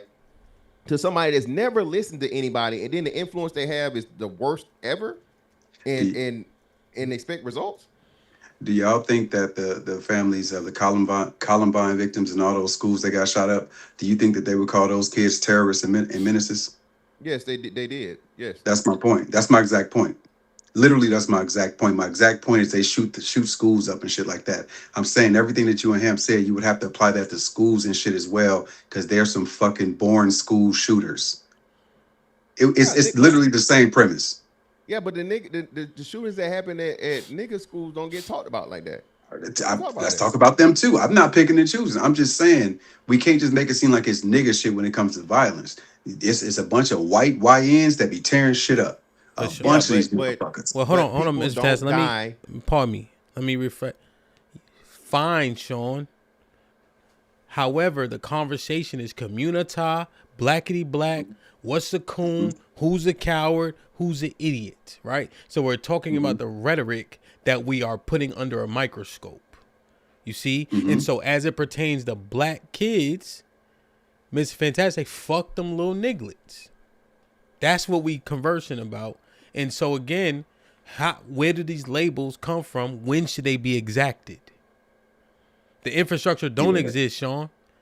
So Mr. Fantastic, fuck them kids. If you believe that he would assist, but it's not there, right? So we just friends. So yeah, you believe in that, but it ain't an actual thing. Yeah, so the rhetoric would be labeled as he would be labeled as that exact thing. Absolutely, 100%. But I just don't believe. I believe that when the rubber meets the road, he would assist. That I could be wrong, 100%. You know what I'm saying? But that's what I believe. But no, Sean, that's another thing too, right? So even you gave a perfect example of your interactions with the guy in the Discord, whoever you shout out to him, man. Shout out to all the vets, right? You looked at as a coon if you go serve in a white man's military, Sean. So even that, and me telling you, right? You can't. We literally can't. You can't win a lot of the time within our own people. You're put in a certain thing, and you're downplayed, and you're talked about when Sean.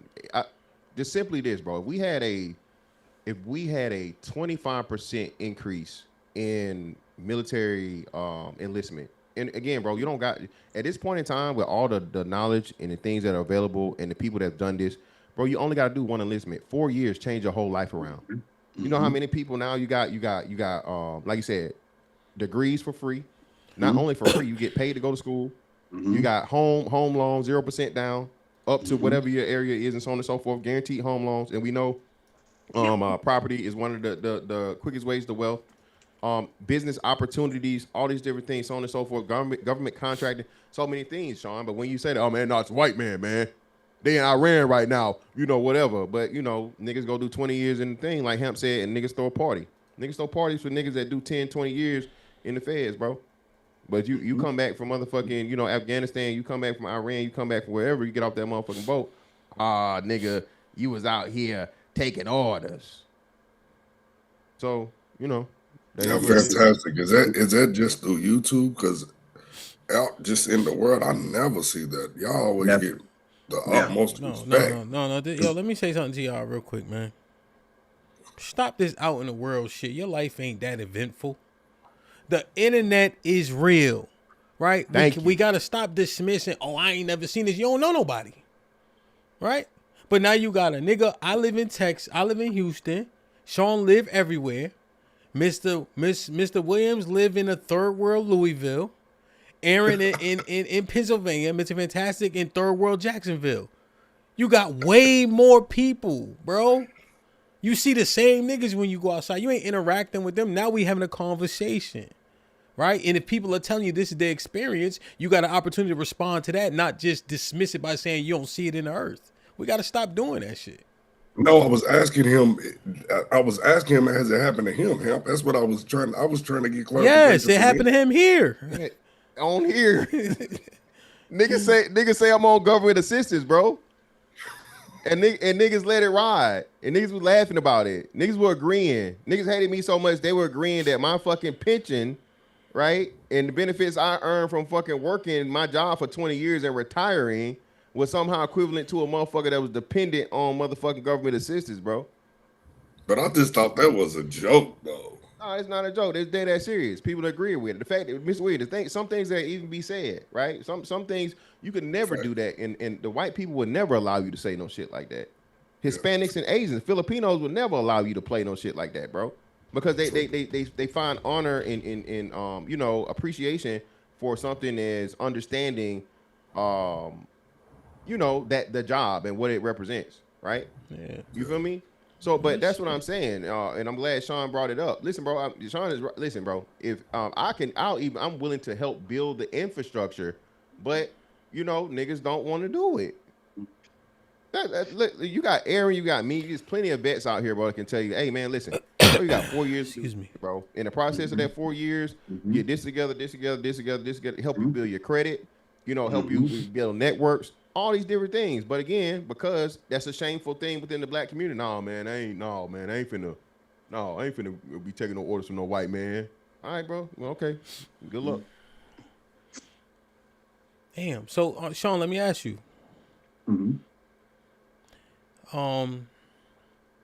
What have they labeled you? Because it works both ways. Have you been labeled a Blackity Black, Communitah, woke nigga, etc.? Yeah, absolutely. Why did they hit you with that?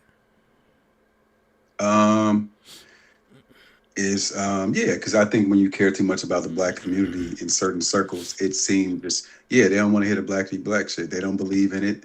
They think that it's a fruitless endeavor. What I've realized about the YouTube people that say this is they just have never encountered it or seen any of it. They hadn't seen any. It's all evidence based. They've never seen any of the evidence. So there's a terrible PR campaign that's going on as it relates to these programs. Because if y'all hadn't seen it or heard of these things, even though I can tell you the names and you can Google it, then people don't think it exists. So even when y'all say it don't exist, I'm like, yeah, it exists. You just don't know about it. So I'm just like, I get why people say it. Okay. So it sounds like some pie in the sky. You know what I'm saying? It just sounds pie in the sky. I get it. So do you think that Mr. Fantastic just now, as an example, spoke out of ignorance? And what I mean by that is he just doesn't know how much work is being done, because he said, and Mr. So what's happening, right? Mr. Fantastic, right? Because the other brothers who be talking like that don't hit the link. So now I have to put several jackets on him because he has to represent all the people who say that until they hit the link. So he said, nah, the community don't want to do no work, you see? So is it because he just doesn't know about these programs, or they ineffective is his point? It's because he doesn't know. The most egregious person is CT. And I was trying not to say his name. He's the most egregious person, right, with this shit, which I just sent you a video of that nigga having a whole show about that shit. I texted it. He's the most egregious person. And I think he's even though he's my frat brother, he's a piece of shit, you know, the way he talks about it. Yeah, so I think that Fantastic just doesn't know about the work. That's all. Okay. Mr. Fantastic, let me ask you a question. Do you think that the work being done is effective based on the behavior of the youth? Well, one, do you know that there's work being done? And two, do you think that we're doing a good job? Well, of course, I think, but from what Sean said, I've taken, you know, Sean told me about his endeavors, his occupations, all everything. He's told me about his work, and same thing with Rilla. I think, shout out to Rilla, right? Yes. You know, so yeah, I know their brothers doing the work, but what I'm saying is the work that's being done is niche and it's concentrated again on the lost. I'll just say that. There's far too much focus being put on the loss and not the successful or the promising or the potential. That's one of my biggest critiques of the black community that's ever existed. The bad kid always got the most attention, not the smart kid. The smart kid wasn't motherfucking helped to grow and promoted and all these different things and lifted up. No, all the focus was given to the motherfucker that couldn't sit his ass down and was the class clown and was doing all the dumb shit he couldn't read, right? Now he goes from that to the gang, right? Or the drug dealer. Let me get this right here. Sean, because I'm assessing Archetype.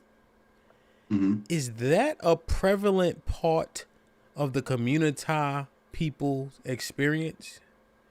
Meaning, to try to summarize it, they weren't the cool kid. Is that a component of the nigga who would say Communitah? Or is that separate? Oh yeah. Yeah, absolutely. Because the two biggest names I could think of that said, I would be willing to bet that they ain't cool. I just said one name. I ain't gonna say the other one. You know what I'm saying? I would bet that they weren't cool. Absolutely, 100%. Damn, that's an interesting. But that goes back to the original point you was making. What value does coolness have in success? Nigga, I don't give a fucking David Stewart ain't cool. That nigga still look like one of the shot lights. He's like a fucking 70s R&B cover. Fucking Robert F. Smith ain't cool. So what the fuck? Why do we put all this value in coolness? That's one of the reasons why the shit can never get done. Niggas want to look good, but not really get nothing good out of it. So like I said, if you you know you fucking go to the NBA, the NFL, yeah, cool, fine, man, yeah. But again, man, what most fucking millionaires are what? They fucking self-made. People that come up with business and you know investments and all these different things, bro. The NBA is like less than 1% of people. Yeah, they got a whole bunch of money, but I think it's plenty. It's thousands of black millionaires. All professional sports less than 1%. Yeah. Yeah. So see what I'm saying? But again, we never focus on. And then again, the two people at the top of the fucking black pyramid of wealth had nothing to do with entertainment or sports. They don't get talked about. Yeah. Until we change the archetype out of the fucking cool shit and bro, we're gonna be in this perpetual hell. You said something interesting, Fantastic. And I guess I wanted to provide more insight on it. You talked about the good kids not getting enough, pretty much support. I think it's how you said it. I know I'm paraphrasing. I think about, like, we put my daughter in Jack and Jill. Now, I don't like the fact that Jack and Jill is very expensive, and that provides a barrier, to the rest of the kids that need that type of support.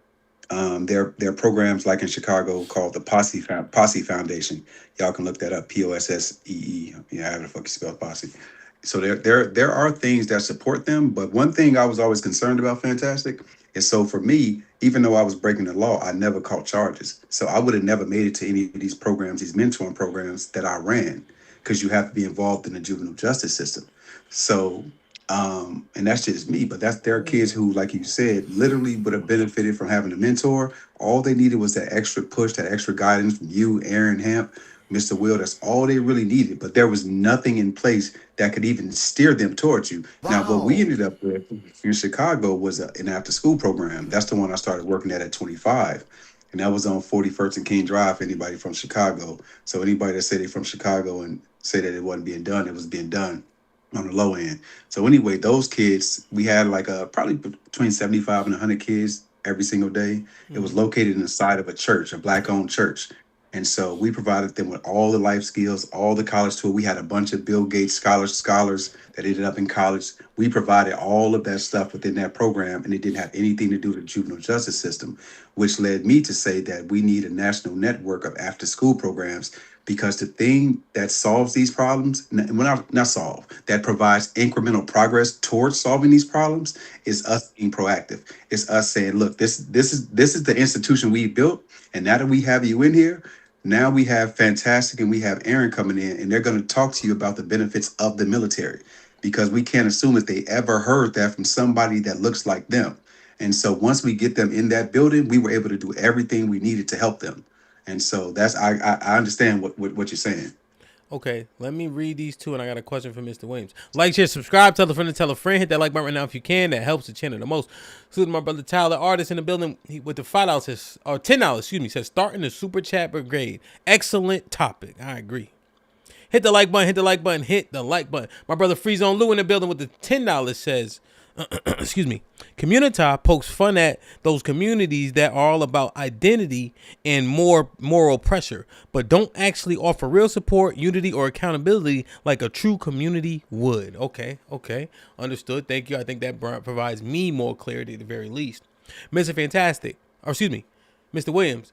So Sean laid out why he said coward. You said idiot. Those aren't the same thing. What makes those people who say Communitah, Blackity Black, idiots? Well, just my experiences on the panels, when I've heard that, the messages were meaningless to me. They made no sense because it was just about turning it down. And then the big factor for me was the fact that I was considered to be an old head. So there was not going to be any good dialogue anyway. It wasn't going to be a good exchange just because I was looked at as an old head, so that's all the stuff I've heard. I could name so many names, but it ain't going to do no justice. So there's no point in that. But if I said the names, y'all will understand. Like, oh shit. Okay. Like, maybe they didn't mean us any good at all. Like, even when they've been on the panels, they didn't mean any good. It was always ulterior motive for what they wanted and not the topic, so to speak. So, but when we're talking about victimhood, victim Olympics, when we're talking about racism, right? Those people say, pull yourself up by your bootstrap. Racism doesn't exist enough to slow you down or affect you. Y'all are being victims. These people got themselves in trouble. If you comply, you don't die, right? You can't hold court on side of the road, right? All that stuff. Yeah. That's what I was speaking about. Are you calling those people idiots? Those, yes, to a degree. Hold up, because I want to make sure I do this proper. Okay. When we talk about the bootstraps and all of that, all they're saying is just you got to work your ass off. I don't have a problem with that. Okay. That point at all. Okay.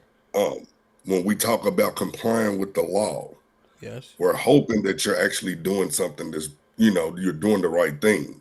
Okay. And so you should, do what you got to do to make sure your ass get home. Now, the problem is when we cause situations and we don't take accountability. I think that's where the problems are. I think that's where those lie. Okay. When people start, you seen that this just happened and you know it's wrong, but you want to defend it to the high heavens. That's when I think it's idiotic. I think even when we do the politics, a lot of that shit is bullshit because somebody will say somebody's emotional or they don't even know everybody's take, but they will say that you're a Democrat or you're a Republican. Those are the idiotic conversations I really can't stand because it puts everybody at odds when they don't even understand what each other. They just listen to respond. They're not really paying attention to what the person said. All right, so let me ask you a couple of things. I threw so much out there and you're parsing through it, right? Because you compartmentalize depending on what statement is being said. So as an example, fuck them kids. Pouring back into these communities don't make sense because that's their daddy job and these kids ain't shit. You got more of an opportunity to get shot than for them to listen to what you got to say. Well, I don't agree with that. Do you think that person is that an idiotic statement? Like, I'm just trying to understand the idiot point. I would say that it's his take because I had to reassess that when we was all doing that in real time when Fantastic had said that. But when he broke everything down with his feelings, I had to respect it. Now we know that most of these kids don't have fathers. So, but I got what his point was, but where he changed my mind on certain things, when we all were going at it, he said that he does deal with his kids' friends with mentorship and if he's around them and all of that shit. So I kind of left that alone with him because you are actually doing something. Okay. How about, so you're saying the context made sense. All right. So he gets credit for his kids? Okay. Well, he deals with the kids that deal with his, right? Didn't you say that, Fantastic? Some of the kids. But fuck all that.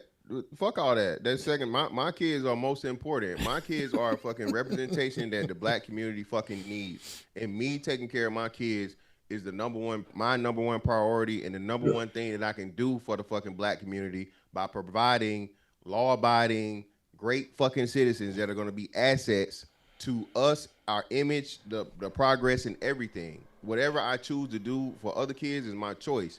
I'm doing my duty as a fucking father, which black men have been talked about so long not doing. So yeah, that's not to be belittled whatsoever. That's the most important thing. Whatever I choose or decide to do outside of that, I can. I don't have to. When it's niggas out here that's not taking care of their kids at all, notorious nutters that's got fucking kids here, there, and everywhere. Okay, until you niggas talk to them and fix them, then you got a long road before you can even come say one word to me. Yeah, that's what he's saying, Mr. Williams. Yeah.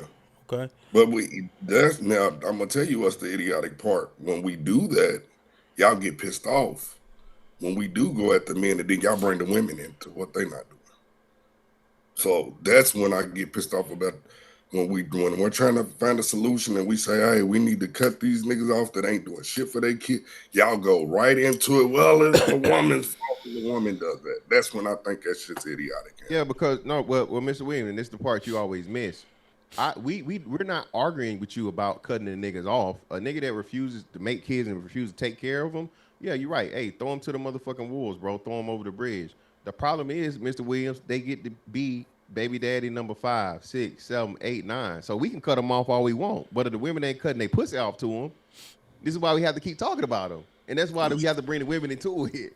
So a nigga that's can't get a woman pregnant without her allowing him to get her pregnant. So the niggas, even though they are the problem, they are the ultimate problem. Mr. Williams, I just saw a thing with the boys, the 520 boys. These niggas talk basketball, but now they get into the relationship. Yeah, they get into Jeff Teague and all of, yeah, I watch it. He had 3 attractive fucking women on there, Mr. Williams. One said she's baby mama number 4. One said she's baby mama number 3. You see what I'm saying? You see what I'm saying? So that we're not defending them, Mr. Williams. And I think that's the misnomer that we get, and that's another big Communitah problem. Yeah, the niggas that are irresponsible are irresponsible niggas. But as long as these women keep laying down with the irresponsible niggas and making more little irresponsible niggas, it's like I said, how you gonna get ahead? Okay, Mr. Williams, what about when they said racism doesn't exist? You think that's an idiotic point? Or not that it doesn't exist, but it's inconsequential. Is that more? Is that better, Mr. Fantastic? Racism is inconsequential. I think we use it more as an excuse Yeah, now. inconsequential is better. I think we use it now more so as an excuse. Racism? Yeah, I think we use as far. I know I'm saying as far as when it's for us to get ahead because we have all this information, and when we have people that won't even apply themselves, that's when I don't like them using the racism. You're not even applying yourself, but you want to talk about slavery and white people doing this. You're not even doing anything to be productive to society to even be in a racist situation for one. So I think I think social media helps us and it also hurts us because we do have all this information, but we still won't apply it. Okay, so you agree with that sentiment? Racism is inconsequential. Yes. Okay. So damn. So, what was the idiotic thing?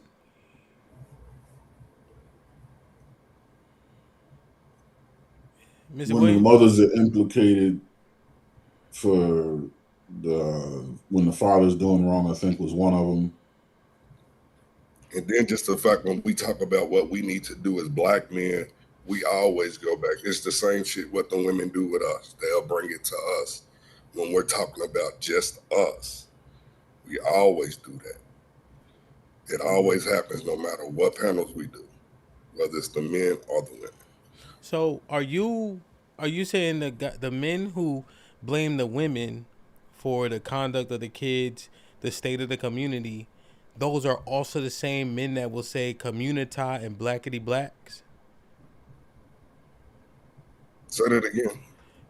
Is my mic low? Nah, you clear on my Everybody's pretty low to me. I don't know if it's the volume on this new app or whatever. I'll just say it louder. Yeah, so what I was saying was, are you saying that the same men who blame the women for the state of the community and state of the children are also the same men who will say, this nigga's woke, he's a blackity black, and the Communitah is cooked? Are these you're saying this the same man? Yeah, majority of them. Yeah, majority of them, and I mean high majority, like 90% of them. Yeah, would say that. So you brought a little bit of a different factor in. I was looking at the race component. You're saying these men are also men who blame women for everything. And say the community ain't shit. And speaking of that, yes, I can't stand that shit when we're talking about us and we keep on saying, well, everybody else has thugs, everybody else has. I am so sick of that shit. Talk about our race. Why are we talking about what everybody else is doing? It happened to them too. We talking about what the hell happened to our race. Why are we talking about another race and what the hell? Their oppression is never gonna amass to what ours is. Okay, so that's when when Mr. Fantastic is saying a bunch of people went into slavery, not just black people. Yes, is that also for Sean when he says there's young white men shooting people also? Are you talking to both of them at that instance? I'm talking, well, when Sean was breaking that down, the one thing that he said that we don't discuss is all these white crimes. When that's needed, we don't do that. I know we were talking about the black kids. Are you saying that? Yeah. So when is it okay to bring in other races? Not when we're trying to give a out for some bullshit. I don't believe in that. If we're gonna talk about the fact that these kids are running wild and everything, let's talk about what the hell we're gonna do about why these kids are running wild and what are the steps we're gonna take to stop the shit. Are we gonna? So you talking to Sean? So if you had to be mad at somebody, you mad at Mr. Fantastic for saying other people throughout history were slaves, or you mad at Sean for talking about white young white boys when we talk about young black boys? I have to pick one. More. Who you more mad at? Then I would have to be mad at Fantastic. Okay. For him saying other people went into slavery throughout history also. Yeah. Just like the political shit and all of that. Like, I don't agree with Fantastic. We go head to head with that. The Trump shit and the Republicans and Democrats, all that bullshit. Like, that type of stuff. He'll go to war for that. And we'll show you videos, clips. He have all his literature on that. But then we see what the hell's going on even now. It sounds like he's cool with highlighting the crimes that other people commit, but is not worried about their victim status of other communities. Like, I don't care about your victimhood, but the crimes you commit, yeah, we can talk about that. Okay, so Mr. Williams, you're okay with other people introduced when they're implicated, when they're doing something bad. Yeah, we need to discuss. It's just like with me, I feel like you're not a victim if you have options. That's how I look at a lot of this shit. We'll do the victim thing, but if you got options, then how are you a victim? A victim doesn't have an option. You've been victimized. Somebody took control of some shit and actually forced you to do some shit. That's a victim to me. If you have an option, if you're in an abusive situation, get your ass up out of it. If you keep staying, then guess what? It's just repetitive, and that's not helping you. That's hurting you. Hurting yourself. Then once it happened once to you, get the hell up out of it, or you're complicit now because you're staying. What's that point you making? Just I don't know. I'm a little jumbled right now. Well, but Mr. Williams, this is the time when now because here's what I know. People got strength and chiming in is a little bit more difficult when you got kind of the focal point on these things and we got to reconcile it. So I'm trying to reconcile this. Sean brought in white people doing shit like Columbine when we were discussing the black kids acting a fool in the Navy Yard in DC, acting a fool at the Houston Rodeo. You're okay with that? Not really, but you told me I had to pick who least to be mad at. So you're saying that does that help or further the conversation, or does it deflect or derail from the point being made or the topic being focused on? Or does it bring additional context? It can derail it. Well, I'm not saying can. Yeah, I think it can do anything I named. What do you think happens when that happens? And then I need you to differentiate how that's different from Mr. Fantastic saying, well, other people that weren't black were slaves throughout history as well. Why is one more acceptable? Well, actually, I feel as though neither one of them is acceptable for real. See, that's the reason, just me personally. I don't think that either one of them were acceptable. Okay. Especially if we're trying to move it forward to try to find a solution. I don't think neither one of them was actually. Just me being honest with it. I don't believe that neither one of them needed to even be mentioned. Okay. You saying you just don't like that at all, generally? Yeah, in general, no. Okay. Because I was just trying to understand the idiot sentiment. You know, like who qualifies as an idiot? When we were talking about the Communitah people. Go ahead. Well, no, that's what I'm saying, right? This is what the problem is. It's okay to take away from black people and say white people do it too, as long as it's something good, right? It's okay, it's acceptable. But as soon as you say, okay, well, the Asians, they're the highest earners in the country. Oh, why are you comparing us to other races? So if it's a negative, right, and just an excuse for some just stupid shit that everybody does, it's okay to use another group of people. But if you say, hey man, we could do the same thing that the Asians are doing, that the Jews are doing, that the Indians are doing, and all this. No, man, white supremacy. The white man won't let me get out here and, you know, take advantage of government contracts and you know, and invest my money and do anything of my own. It's the white man keeping me from, you know, putting my motherfucking $20 on E-Trade or into crypto versus buying that motherfucking 6-pack of beer or a pack of cigarettes. I'm sorry, 12 pack of beer or cigarettes. Hemp, hemp cigarettes, like, no bullshit, hemp, like $10 a pack now. I know that. Crazy. You know, right? Yeah.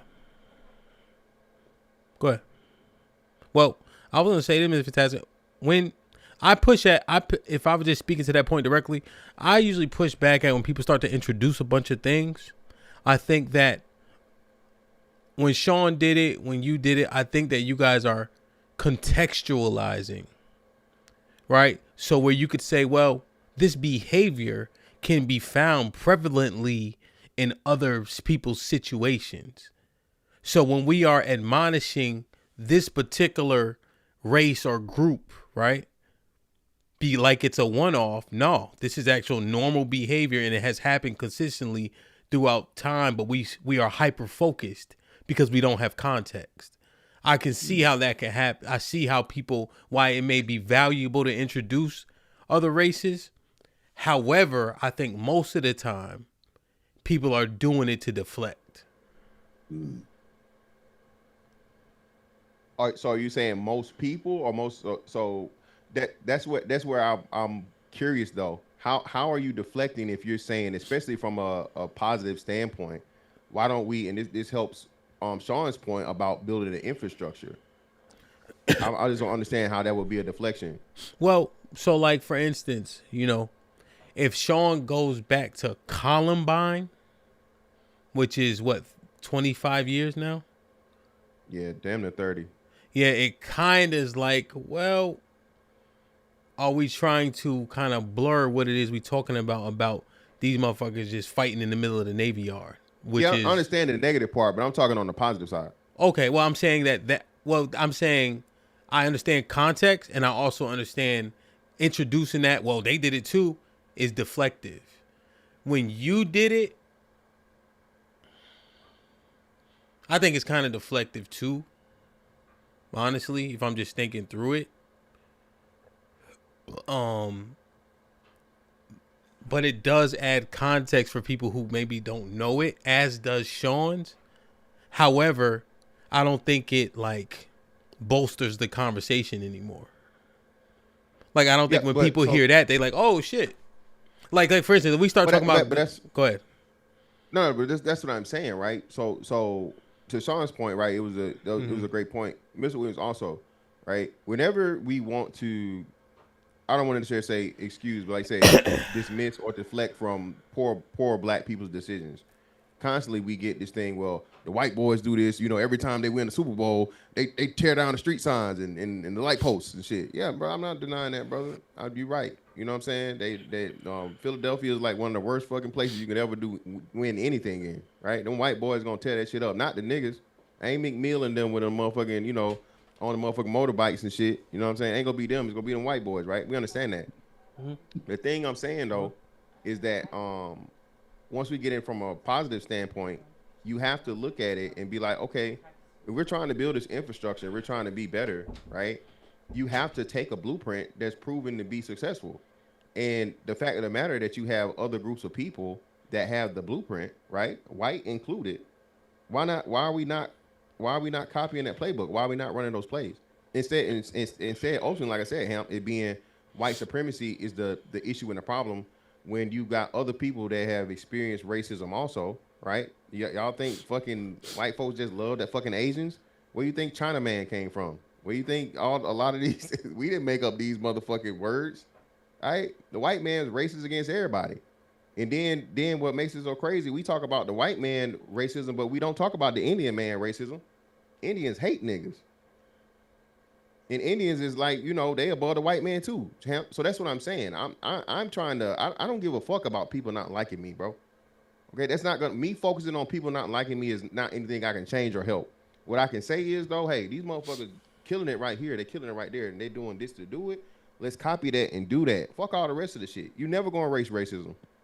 I just think racism, and again, I'm not saying racism does not exist. I'm not saying that. Never said it, whatever. But I'm saying in 2026, there's nothing that racism can stop you from doing in the United States of America. Just cannot do it. Hey, Hamp, can I, another thing that I really think is idiotic is when we have those FBA conversations and it's like, it seems as though they want to tear us down and tear everybody else that's melanated down as well when we won't have any allies, even with our own community, because they feel like if you're not what they consider to be black. I think that's a disservice as well. I think that is really terrible. I think that's very idiotic to me when they do that. Tell somebody, dismiss them, oh, you're not pure black. We can't, we don't want to hear you. I don't like that shit at all. I think that just hurts us even further. Wait, you said, what is it? The FBA conversations when people that do the FBA shit, I think that's another idiotic thing that I can't stand, because we would just be standing alone going against everybody and we won't have any allies, but only the few of us that would actually fight. You know, when we be having those conversations when people are like, I'm FBA or I'm this, and you, I don't. That's another thing that just, I think just sets us back. It just keeps one click to somebody else, and then next thing you know, all the black people are just arguing against each other back and forth. Okay. Yeah, that's a little bit of a different topic. And maybe I've belabored, because they call themselves a Communitah as well. That's why I was. Okay. Yeah. No. I got you. And maybe I'm belaboring the point too much in terms of the Communitah thing and etc. You know. I'm not sure. The FBA thing, I wonder where they're labeled, or the ADOS. I wonder where they're labeled. Are they labeled? They got to be labeled Blackity Black, I'm sure. Right? Yeah, definitely Blackity Black. Yeah. I think Mr. Fantastic. I guess Mr. Williams is relevant in terms of us being divisive. Right? So you divide here, you divide here, you divide here, you divide here. You know. Now, Mr. Williams, is one thing. Your grandfather is white on your dad's side? No, my grandfather was actually mixed. My great grandfather was white. So they saying you got a dog in that fight. That's why you don't like the FBA shit. Is that true? Yeah, that's why.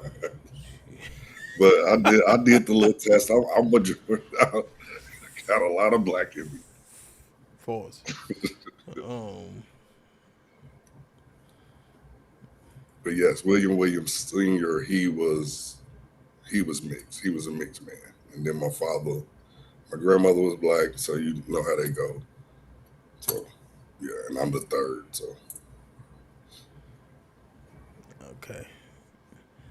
Yeah, that's a tough pill to swallow. Okay. Yeah, I mean, hey, listen, man, I'm beating a dead horse. I don't gotta force it. I think I have clarity. There's a couple of things that seem to be related that are interesting. Let me ask this last thing. Aaron, do you think people's party alignments or political alignments, so if a person is speaking conservatively, which one is the conservative side, left or right? Right leaning. Is he also not the cool kid? And is he also more likely to do the Communitah Blackity Black shit? Yes and yes. Dang. Now, whether they're true, all right. So with the cool kid piece, whether or not that's true, I don't know. I can say that. But what is going to be looked at as, yes, those inferences are going to be made for sure, I believe. Yep. Okay.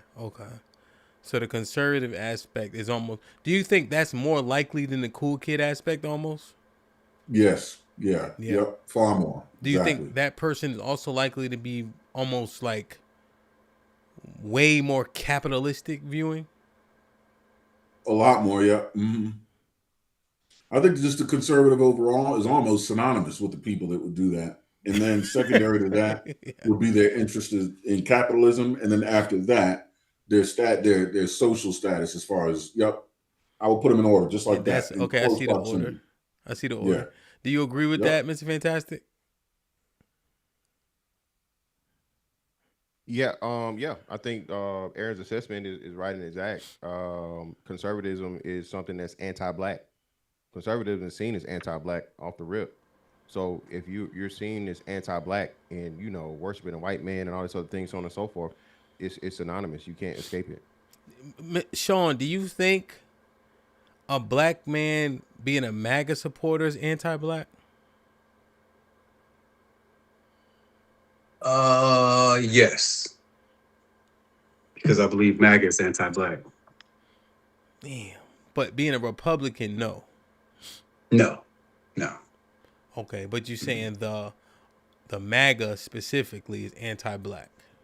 Yes. How come? And I'm asking because I'm slightly ignorant with the politics. I guess the easiest way I could explain it. Yeah. If certain groups started to affiliate themselves or become ingratiated with, or you started to reach out to them or big up them from TMBR, then you would become tethered to them. And I think that's the same thing that happened with the MAGA movement. I always say that that Trump was a legend in the black community. With black men, we loved him, you know what I'm saying, forever. And it wasn't until he ran for president that he started being too friendly with people who hate black people. And my thing is, if you're an op sympathizer, then you got to be an op. It's really just that simple. Damn. And Trump is the ops.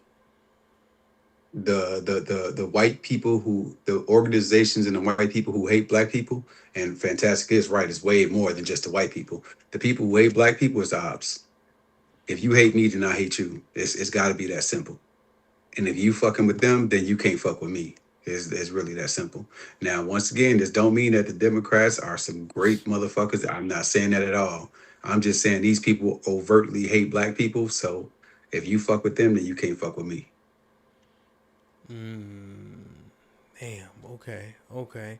Now, let's say somebody doesn't name themselves a thing, Sean, Mm-hmm. and it's like MAGA or whatever the case is, a extreme form of like that. How do you identify them? If they don't name themselves as MAGA specifically, but you hear them talk. What are points? I don't even want to put a number on it. They never. One of the things that I dislike about talking to Fantastic about politics is I feel like he's not critical enough about the Republican Party.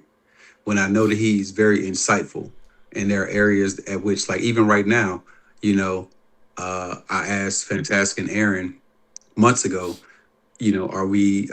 Is this an authoritarian regime? And even now, I'm like, damn, are we closer now? Have we? What's the answer now? I feel like if you can't be fair on both sides, then yeah, you probably are brainwashed in some way by this president. If you can't be critical of him and say, damn, bro fucked up like this, and this, I ain't talking about Fantastic or Aaron in this situation. If you can't criticize him, then I think like, yeah, you're just a sheep, and you no different than what you say we are for following the Democratic plantation, quote unquote. And so, yeah, I don't know. Yeah, that's the thing. You can't be critical, then yeah, no, you one of them.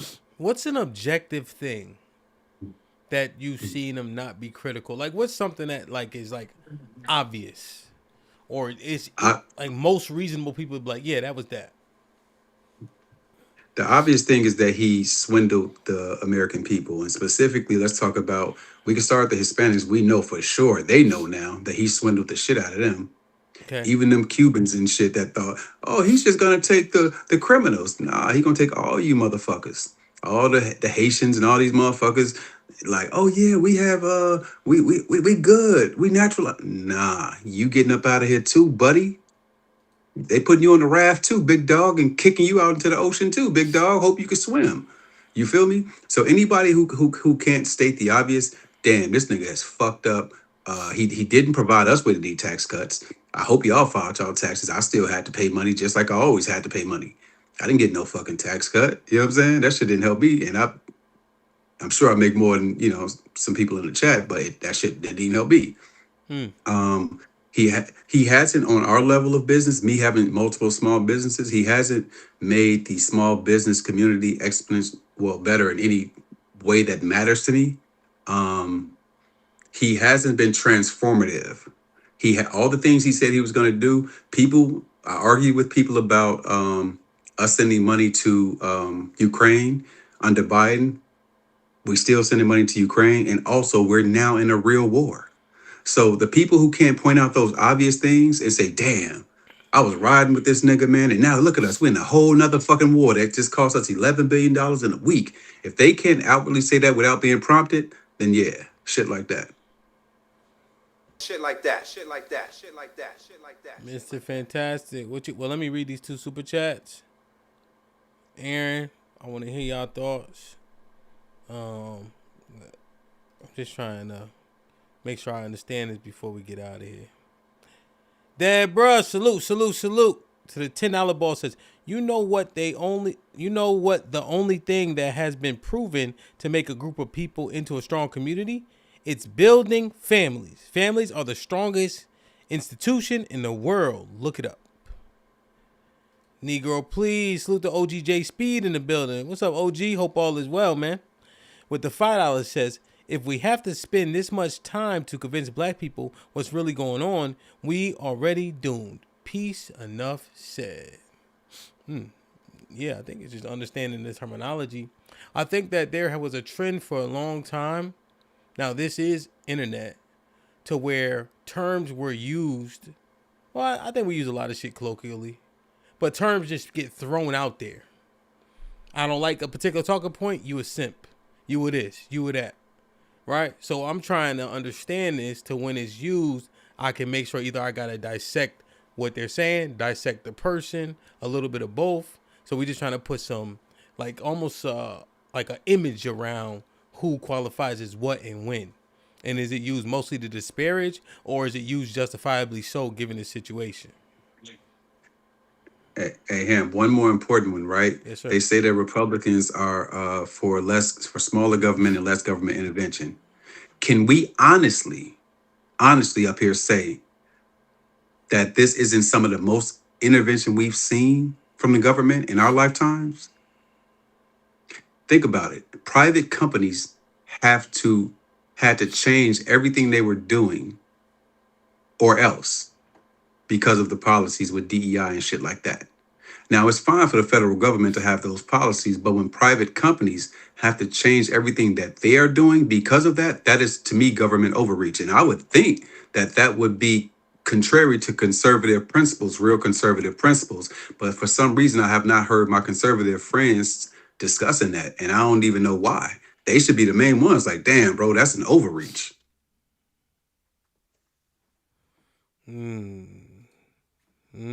Okay. It's fantastic. Aaron? I mean, I've always been critical of both sides. When it comes to the DEI piece, I see what you're saying, but didn't the existence of DEI to begin with, isn't that a result of some sort of overreach where the government... Yes, it was. So I think it's a reversal of an overreach. At least I'm just considering it from the perspective that a conservative would take it. I think it's a reversal of an overreach. But yeah, I mean, as far as politically, I've always been critical of both sides. Yeah, I don't trust either side. It's fair. Yeah, so yeah, I'm literally I have no party, not Republican, not Democrat, not independent. On my voter registration is no party, bro, no party affiliation. I just know for a fact that the Democratic Party has done nothing but run black people into the ground economically, um, black people to the ground educationally, run black people into the ground in any every way, shape, form, or fashion. Lyndon Johnson was right, unfortunately. We saw ourselves and allowed ourselves to be knocked down in the social standing by our first black president who elevated an entire niche group, right? Of people that identify themselves by their sexuality over a whole race of people. And then we allowed Joe Biden to do the same with the Hispanics, right? Where he literally lambasted and embarrassed the Congressional Black Caucus and told them how they were going to have to work with, the Hispanics and whatnot, what have you, okay? So my problem is that if it's the lesser of two evils, the devil most definitely resides in the Democratic Party.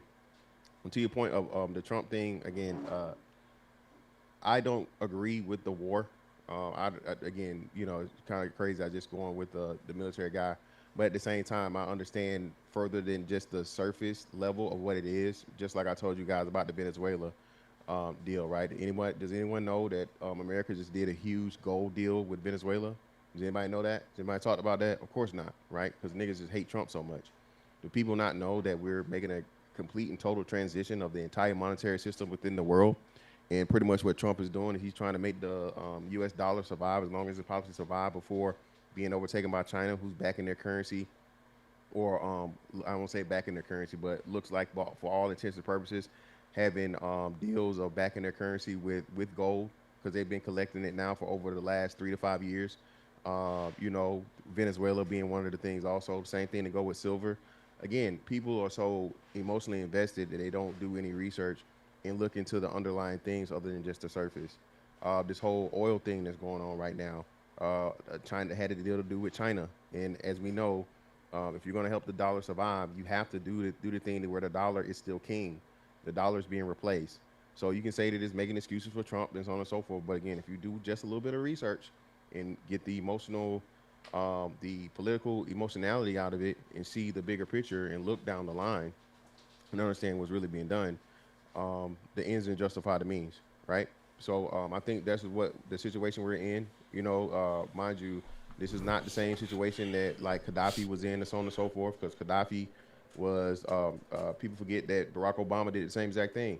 Gaddafi had plans of using Africa and bringing Africa together and using the gold in Africa to pretty much be able to circumvent the U.S. currency.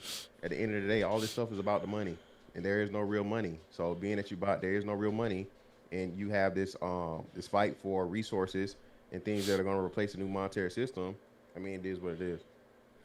And see, there you go. I do believe Fantastic, much like myself, is kind of a centrist or an independent politically, but I can also understand why people would lump us in with conservatives, because the critique is typically aimed at the liberal side of the aisle, which is what just happened. Not saying that he's wrong or incorrect or that I disagree. I'm just saying that typically we are quicker to scrutinize the Democratic Party or the liberal side of the house than we are the conservatives. And that's because we share one thing with the conservative side of the house, and that's the whole leave me alone, independent, bootstrap, small government kind of thing. You know what I mean? So. Okay. So I'm looking at a few things, right? Let me just see if I can identify some objectivity or lack thereof. 8% unemployment rate for black people. Gas price. Go ahead, my bad. You already talked about this? No. Another point too. Yeah, black men just lost 500,000 jobs. Nobody's talking about it too. Yeah. Well, that's what I was alluding to. I saw it, and salute to Mrs. Vontae. She also sent it. that many jobs. I think it was 7.6% unemployment for black men, 7.8 for black women. So I'm just rounding it, 8% after all these layoffs and firings and etc. Our income is the lowest on average. Most homeless. Disease running rampant. I'm just looking like the landscape and environment. You got the gas prices are crazy now. It was even $3 down here in Texas. The war, trying to figure that out. Is this nigga doing good? No, he's doing horrible right now. Absolutely horrible. Because like I said, the economy is taking the biggest hit. And everyone that looks at this from a military standpoint, it was even bad because even though he got the guy up out of there in the first day, now you're just playing whack-a-mole because they always got so many people in succession waiting to be up. And then that's literally the game now that Iran is playing. Hey, we can't beat you in an actual war. We can hurt your pockets. And, that's the most important thing. You can't fight a war if you can't afford a war, right? So now that you have the control of the oil and all these different things, America's going to suffer for some time. But then, like I said, this comes into the tinfoil hat part of it, right? As to where Trump needs the dollar to be low. He needs the dollar to be low. That way so he can tamper down the federal debt. Because, again, a 1 percentage point on, $30 trillion of debt. You feel what I'm saying? So it's a lot of big things that are being done, and people are going to try to dismiss it and just say, "Oh, you're just protecting Trump." It's not me protecting Trump. I told you I don't agree with the war, but I understand the bigger things that are being done. And as I always advise you niggas, instead of fucking Trump, you need to be looking into how you can put yourself in a better fucking position, not necessarily today, but a year from today. There are plenty of opportunities out here. If you go on to fucking Starbucks and you're not motherfucking buying this shit on the dip, these investments, right? If you're doing all these things, you're wasting your money, you're making these trips to fucking Cancun, right? That's another big thing. The Mexico shit. Guess what the Mexico shit was about? Mexico shit is about silver. Again, Trump is telling you everything he's doing, right? If you just listen to him and you get out of your emotions, but niggas is too emotional. I don't have a party affiliation. At the end of the day, though, and I guess it's something that me and Aaron understand, unlike anybody else. Your CO is your fucking CO. The commander-in-chief is the commander-in-chief. You're not going to remove him. Nothing's going to happen to him.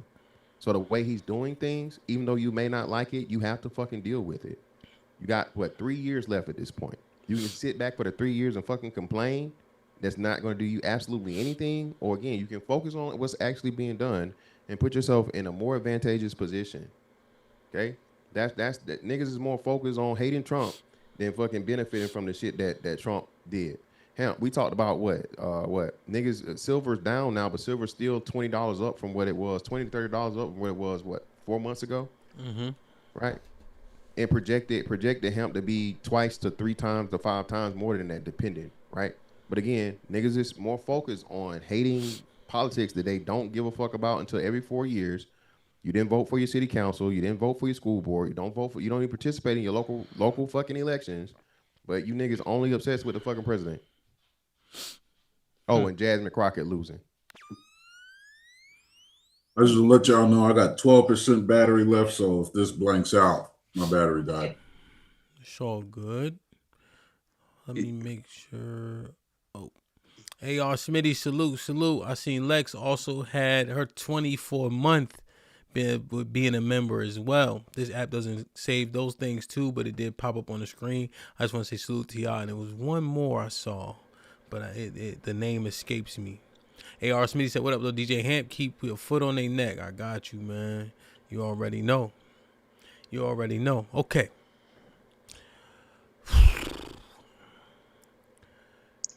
Why? For the record, he's failing the everyday American. My bad. Especially black people. Yes, for the record, he's failing the everyday American and especially black people. Just for the record. The people who, may have switched party affiliations, the people who may have been independents, the people who felt like you know, he could come in and like, I know a bunch of niggas, and I mean niggas specifically in the hood that thought, nigga, it was gonna be, you know, pandemic again, Stennies again, PPP again, and so they like, yeah, we fucking with Uncle T, as they called him. It ain't working out the way they thought it was gonna work out for him. So yeah, I would have to say that mixed with unemployment, mixed with the lack of investment. Imagine what that $11 billion from last week could have done in terms of investment and even business, small business funding. Just imagine what could have been done had he used that money in a different way. So for the average American, especially for the Black American, he is failing fucking miserably, horribly. So, all right. Anybody have any commentary on that? I mean, other than I agree. I mean, he's not doing us any good. I mean, the Democratic Party never has, but yeah, he's definitely dropped the ball. I mean, not like he ever really had it. Got you. Okay. So, all right, let me ask you guys this, man.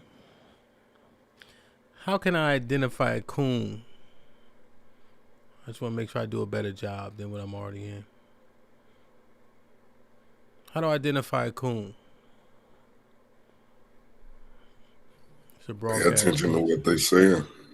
No. Don't give me no platitude. I need exact shit. How do I identify this? So I don't have to tap dance around it. It's everything CT does when he gets up here. Oh, thank you for breathing the white man's air. Allowing us to breathe the white man's air. It's all that shit. It's all that tap dancing to white people. Never one to criticize white people, thinking that white ice is colder and shit like that. Always talking shit about Black people. That's it. They want the approval of white people.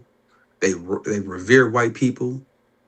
That at the thought of Black people just makes their skin crawl. I think that's a coon. That's a coon. A motherfucker that, you know, the same thing they call niggas simps, that they think do things for the pleasure of women. It's the same thing a coon does for Caucasians. Yeah, I agree. I agree. For people that purposely do the shit for white acceptance or white, what's the name? I don't doubt that. Again, like I said, I don't know if CT is trolling or if he's genuinely he said it so much. But again, if you're willing, my bad, yeah, if you're willing to separate that, you know, and do that for the sake of belittling Black people, or you're a Black person out here talking about Black fatigue, and not making a differentiation between that and nigga fatigue, and putting it in its proper context of where a Black person that's, you know, tired of the shit that's making us look bad, and you're calling Black people low IQ and you're using all this white rhetoric and shit, bro. Yeah, I don't agree with that at all. I would agree in that case you're a coon. But unfortunately though, if you're conservative, you're a coon. If you don't believe in prison reform, you're a coon.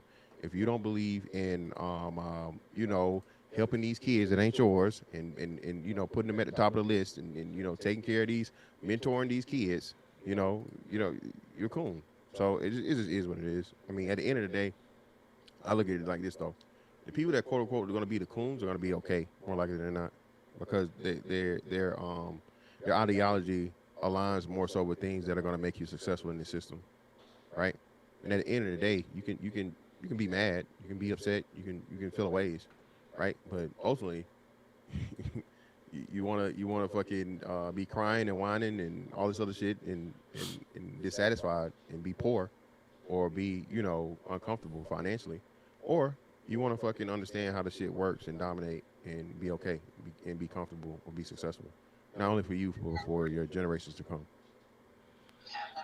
Yeah, I would agree. I don't know if this refines or repeats what they're saying, but essentially, if you scrutinize the Black community without first understanding why it is that the Black community has committed transgression and providing a solution, and you're not willing to scrutinize the other side as well, then you're no coon. Okay. Ms. Williams, you answered, right? Sean, you answered?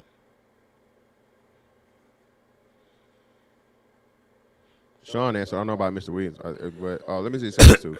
All those jobs that Black women lost, they got back, plus and then some. Black women are up 30K jobs from all the jobs that were lost last February, by the way. So if anything, now y'all gotta, you know, say thank you to Trump, because it did exactly what he said it was gonna do. to where you guys got out of the federal government and you easily just transferred over and transitioned into the public sector of jobs. So that's what I'm saying, and that's what makes me, makes my point stand even further, is because if you really listen to Trump or whatever, it's not going to happen, of course, immediately, and there'll be maybe some pain now. But if he's telling you what he's going to do, and he gives you, and not to mention HAMP too, nobody talked about how the vast majority of those black women that were laid off took severance packages, so they weren't just thrown out in the street, right? They were removed for reduction in force or whatnot, what have you, accepted severance packages, and now, again, don't take my word for it, go look it up. Black women are up 30,000 jobs more than what they were last February. Black men are down 500,000 jobs just in 3 months. Really? Dead ass. I just covered it, Hemp. I just showed it. Black women have regained all of the jobs that they lost. They regained them, and now they're plus 30K jobs. Well, how y'all say down south? Well, I'll be a monkey's uncle.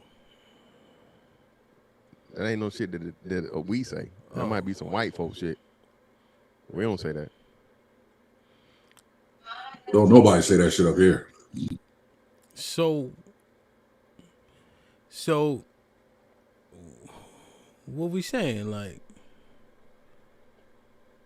are you saying nobody don't care about the black people losing their jobs or black men losing their jobs? Well, no one cares about black men losing their jobs. Nobody gives a fuck about black men losing their jobs until it's funny.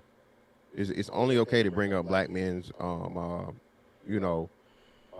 misfortune when it's funny, when it can be laughed at, when it can be used as something yet again to show the black men being broke, unsuccessful, ain't can't don't want type shit, right? When black women lost to 300,000, and even then, what made it so funny, when black women were losing to 300,000 jobs, black men's unemployment was higher, which meant what, Hemp? Black men were still down in jobs, and not to mention there's like 1 million more black women in the workforce than there are for black men, right? So you look at all these things, bro. Again, no one cares. That's what I say, and people call me all types of whatever and whatnot, what have you. But I've been doing this for so long. I've covered everything from the children being abused to jobs to all kinds of different things within the black community. But because I don't sing praises and I don't support the nigga shit, it is what it is. And I ain't been proved wrong yet. That's all I gotta say. Oh, and I didn't use ChatGPT either way, by the way. I literally went to Fred. You can go to Fred. It's like the Federal Reserve thing and whatnot, what have you, and put it in there. That's where all the data came from. So yeah, that's not a ChatGPT thing. That was actual research in real time that I showed the difference between the last 2 years. Okay. How do I identify a Communitah member? Communitah member is basically going to be somebody that's quote unquote, a lot of these things, more conservative leaning, critical of the black community and the things that goes on within it. They're going to be extremely critical of single motherhood. What else? They're going to be a bootstraps person for sure, 10,000%. No, Communitah. Somebody who's a part of the Communitah. Oh, a part of the Communitah. Oh, my bad. I thought you was about a critical person. Oh, Communitah person. Communitah is going to be someone that praises all of those things, right? So, F the police. We need prison reform. We owe this money. Not reparations, but I'm sorry. Not reparations, but what you call it, Hemp? Government assistance, right? Government assistance because of Jim Crow and slavery. What else? I can't get ahead because of the white man. White supremacy is keeping me poor. White supremacy is keeping me down. What else? Just all the things that are negative, man. Things that are keeping us anchored down to where we are and not progressing like literally all the other groups. Hemp, it's crazy? I just looked at it, Hemp. Not only now are Hispanics like Hemp, Hispanics have increased their fucking what's the name, from 16% to 20%, Hemp. You know that? Hispanics make up 20% of the population now. No way. 19.8 to be exact. What? Huh? I'm sorry, go ahead. 20%? Yeah. Yes. 20% HAMP. And we're still stuck at what, 13, 14? We better get the fucking in the black community, man. Well, it's not just get the fucking, right? So Sean, this is a wonderful thing, right? So just like Hamp said, it's not that we out earn both Hispanic men and women, but because we don't cohabitate, right? Because we don't live together, because we're not making families, Hispanic households are higher than what black households are, even though I think what we out earn Hispanics, I want to say about damn near 10 grand, and black women are the same. So that'd be a 20 already just starting off the bat, a 20 grand, you know, surplus, right? But because we refuse to live together and build and all these other things and whatnot, what have you, this is why we're at the bottom of the earning in the country, you know? We just had that conversation in Discord the other day. That's funny.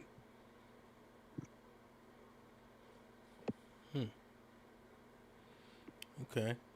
How do I identify a person who is part of the Communitah? The Blackity Black. How do I identify that? The Blackity Black is different. The Blackity Black is going to be your what do you call it? Not motivational speaker, but your activist. Your Blackity Black is going to be more of like your activist. Black people need to do this, and there's going to be some money involved or whatnot, what have you. You know, we got to come together, kumbaya, put all this shit together. There's going to be some politics involved also. Blackity Black is definitely going to tell you, you know, about how much the Democratic Party helps out and how it's going to be anti-Trump like a motherfucker, anti-conservative. Pretty much that, yeah. Okay. Anti-Trump is a key component? Yeah. Anti-Trump is like one of the main things for both of those things. It's not just anti-conservative, but you can't like Trump. If you like Trump, you are definitely what's the other part? What's my half? What you mean? My side? Your side? Yeah. What's my side called again?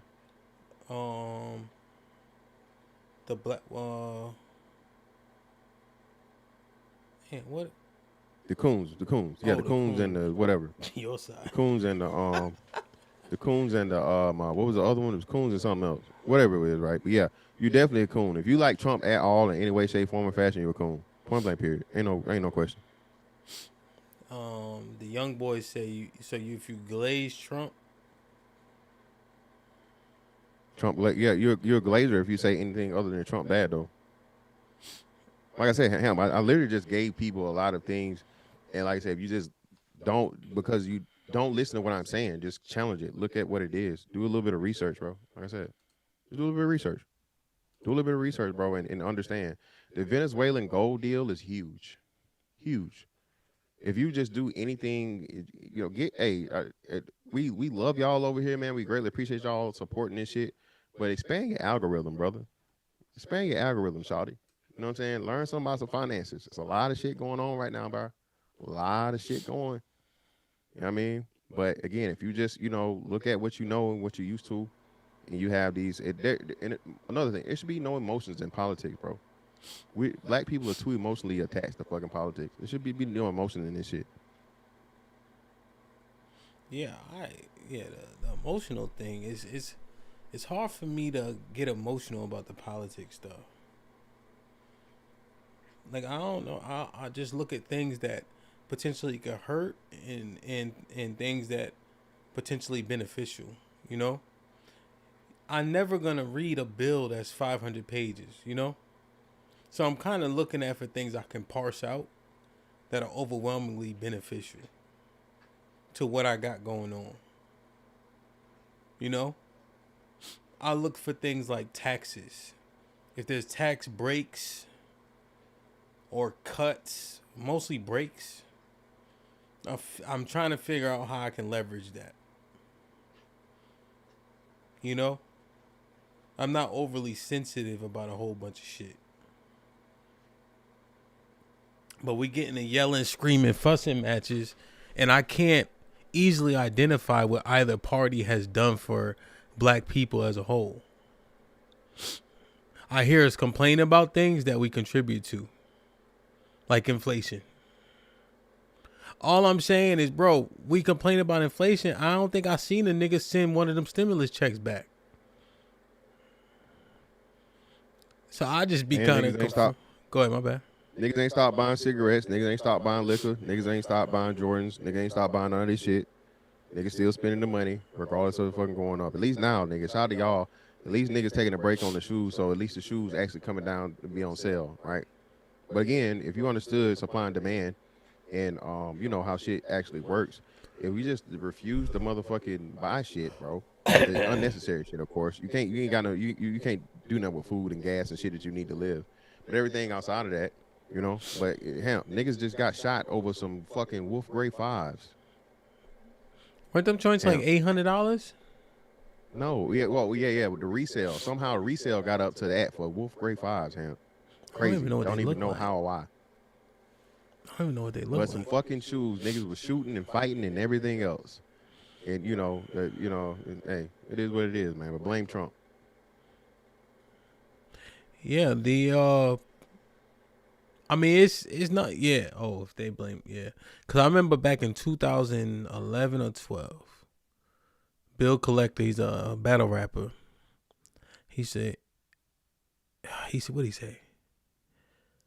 You get killed for these bills on your heels, fresh Concords. Because I remember this dude had got shot, I think it was in Detroit, over the black and white 11s, the patent leather joints. Yeah, Concords. Yeah. So that ain't nothing new. That ain't nothing new. They could get shot for you scuffing their sneakers, let alone stealing them. But yeah, like I said, inflation done went up, man. People not even tracking inflation to know how inflation work, bro. Like I said, you got your dollar in dollars, bro. You're not making no money. You just got your dollar sitting in the bank, bro. You losing money, literally.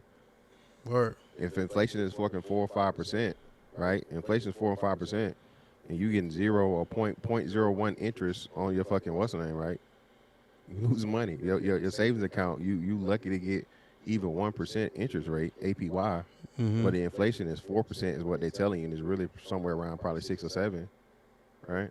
Again, man, it's just learning better and doing better. That's all I'm saying. Versus just, you know, complaining about some shit that you can't change and it's not gonna help you in any way, shape, form, or fashion. Yeah, I mean, the one thing, like, if I were to like speak on it, I don't really like Trump behavior is just unbecoming to me. Like, nigga act corny, like, chill out. I agree. Like, there's a regal station to that job. You know, like it's like, damn, okay, I see you acting like that, but why are you acting like that too? Like, it's just corny, like. Yeah, that's him though. He been him the whole time. Him, it's the same nigga from what was the You're Fired thing? The Apprentice. It's the same man. Yeah, it just he ain't changed. Nah, he's worse. He's worse now. It's the same motherfucker, man. He acts like nah. He there's no prestige with his behavior, not the way he speaks. But that's the consistent that's an inconsistent thing that I don't like that much, Mr. Fantastic. Because the key criticism about Crockett is her decorum. And this cracker don't got no decorum. 0. See, that part that's inconsistent to me. Like, if we criticizing decorum, the president of the earth should have the most decorum. Like, I'm just saying, like, it just, you know, I don't know that part. Yeah, I never say he was a nice motherfucker at all. The dude's a businessman. And he's a crass asshole. That's who he's always been. Yeah, like he be making shit up too, though. Like, you ever see during his speeches, he's like, yeah, this guy said I was the best president ever, and like the president from Maryland. The nigga ain't say none of that shit. Like, he ain't say none of it. Like, do y'all feel a way about that shit? Like, yo, come on, my nigga. Like, you don't gotta embellish the shit. Like, just fabricate. You don't gotta do that. Like that shit be weird. Like, Hamp, you know, the other week he had he did the State of the Union address. I looked at it just because I knew everything that was gonna come out of his mouth, and I laughed the whole time, man. Me and my brothers was just texting each other the whole time, just watching it. He is the wildest president I think we've ever had in our life. Period. Yeah, he just be kind of just saying shit. You know, like I can see how you can market that to people who have lack understanding. But after a while, you be like, okay, it's like like Columbus kept bringing back gold. You're like, all right, nigga, like, what the fuck else you gonna do? All right, we see you getting off the ship with the same shit you been getting off the ship with. Nobody want to see that shit no more. You know what I'm saying? Like, so it kind of lost his steam, you know. And then with things being so difficult for the average American, but Mr. Fantastic said he doing horrible right now. So I mean, that's the key. You got to say it when it's true. Yeah, you doing. I'm not gonna argue that. Like I said, hell, I just looked at it. Oil is down right now for a little bit, but they talking about oil. If they keep playing this shit, man, oil could hit $200 a barrel. That's gonna be worse than motherfucking what's name. But then too, you gotta understand, it's a lot of because it's so cool to hate Trump. You gotta actually do the research and look at the projections and where it's coming from, because you know what I mean. Because oil hit 120 at one point, right? But then from 120, it motherfucking fell down, I think, to, I want to say 80 or so, or whatever. But now it's back up. So this is going to be definitely some trying times at the end of the day, right? I mean, hell, another thing that, bro, we survived 2008, nigga. We was grown in 2008, 2009, 2010. I'm like, you know, if it get that bad again, I've been there, done that. I had way less money then than I got now. And I made it. So again, I'm not excusing it by any means. It's super duper fucked up. But at the same time, like I said, if you're out here frivolously spending, okay, and you know that there's uncertainty in the economy, bro, you gotta take some accountability on yourself. Yeah. I think I understand your point when you say we complain about groceries, but we have money for luxuries. You know, it would be confounding to see somebody complaining about eggs and buying cigarettes. Them Newport 100s, what you said, they $11, $12 now? Bro, they at least $10 a pack, bro. Real shit. The eggs ain't $10 a pack. Know that for a fact. I get the big. You ever go to Walmart and get the big eggs? It'd be like 60 of them. You know, I got mad people in my house, so 60 of them bad boys. So I don't even know how much the 12 cost. Yeah, so the average price of a pack of cigarettes in the United States is approximately $8 to $10.25 in 2026, depending on the source, with the price heavily influenced by state taxes. Cost ranges from a low around $6.11 in Missouri to over $14.55 in New York, with 11 states extending $10 per pack. Damn. That ain't no joke. Yeah, I don't. Some shit that's gonna kill you. I don't want to hear that person talking about how much eggs is. Hey, and that hemp, that be just like that. Cigarette hemp, Trump ain't shit. Cigarette motherfucking bouncing all they lip.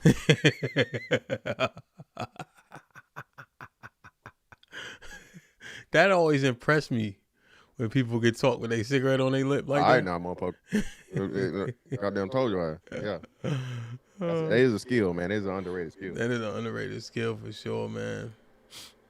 Yeah, man. I don't know. Interesting, man. I think I'm gonna get out of here. I appreciate the edification and the conversation.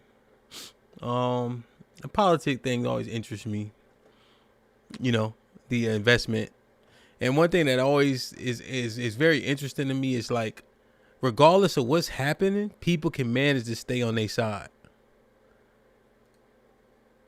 Like, you can find a way to stay on your side. That always interests me. You know? So, I don't know.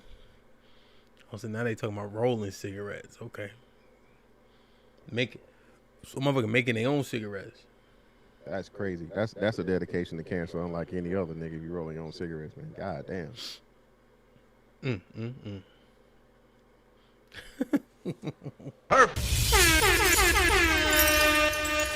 Like, share, subscribe, tell a friend and tell a friend, man. Hit that like button right now if you can.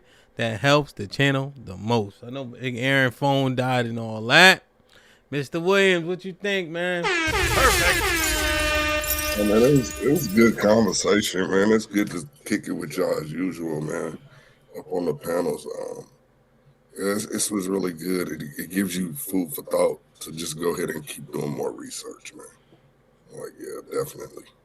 Yeah, 100%, man. Perfect. Mr. Williams in the building.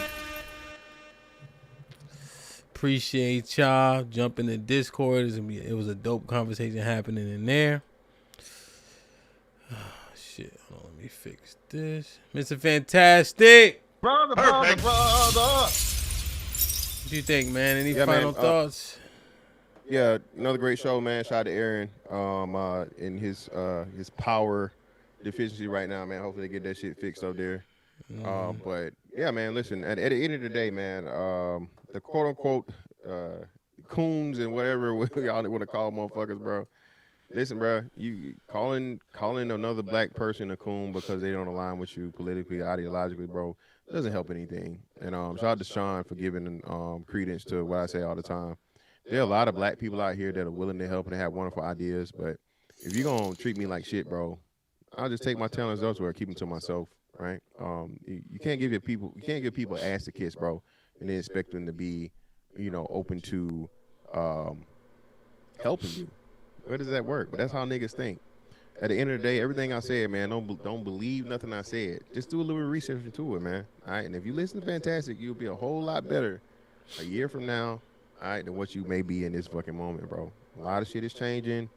Trump is hurting right now, but in the long run, it's gonna be helping a whole lot more than what it seems. Okay, but you gotta do the research. You gotta understand what it is. Shout out to the black people, man. Again, we gotta start giving a fuck about all black people. That's another thing. Nobody's caring and nobody's saying a word about black men losing 500,000 jobs in 3 months. No outcry, no videos, no coverage, no nothing. Black women lost 300,000, and everybody made it about Trump.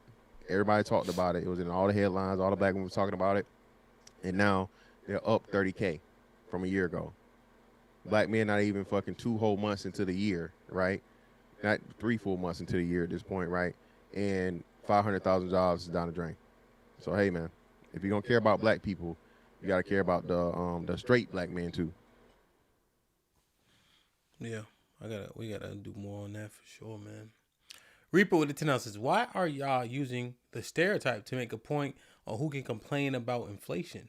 Let's ignore the black family struggling to put food on the table because of artificial inflation. What is Reaper addressing? I don't know. I guess he's talking about Trump being the reason for inflation from the thing. I mean, nobody's denying that, but at the same time, like I said, most of financial. Well, how about actually you agree with this? Do you think most financial issues is just due to not having it or misappropriation of funds?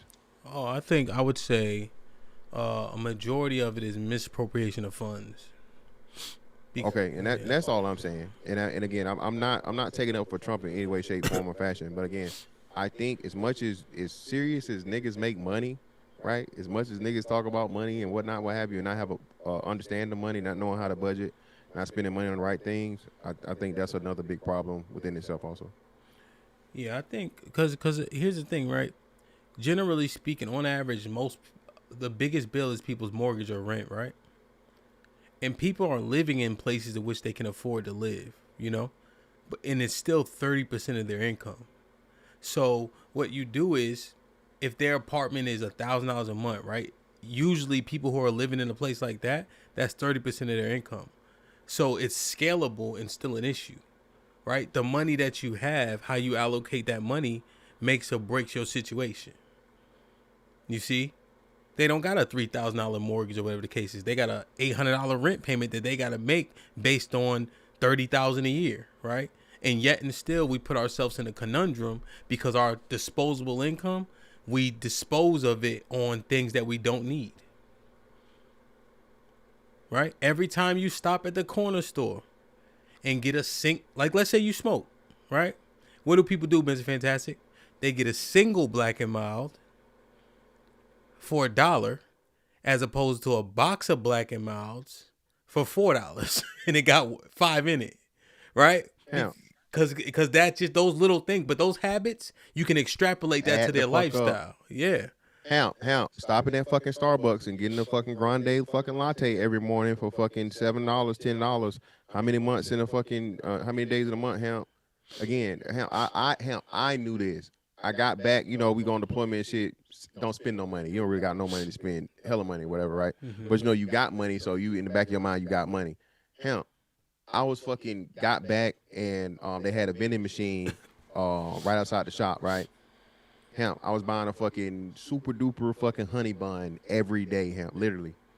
Super duper honey bun, $2. Hemp, I was spending fucking, like you said, out the fucking vending machine because of convenience and I just had the money and didn't give a fuck about it. Hemp, I was spending $60 on fucking honey buns, bro. And until I looked at my fucking, I'm like, yo, what the fuck? $2. And I had to connect the dots. I'm like, what the fuck? Yo. I could have went to motherfucking Sam's and you know what I'm saying? That's 30 honey buns versus the fucking, Yo. that would be like 4 boxes for $60. People really do not understand it, bro. They don't, bro. We don't. I'm saying we. Yeah. I had all my guys at the warehouse, right? And I'm like, hey, I bought a box of tape. It's like 36 rolls or something like that, right? I said, every time y'all come back, you need a bust open a new box or a new, tape. Why?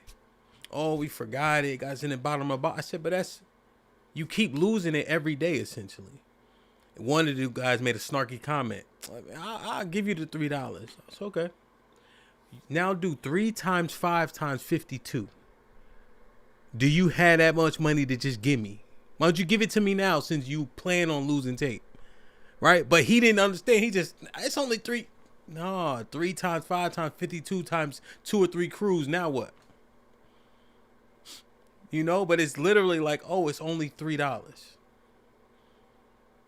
Niggas will scrape up $3.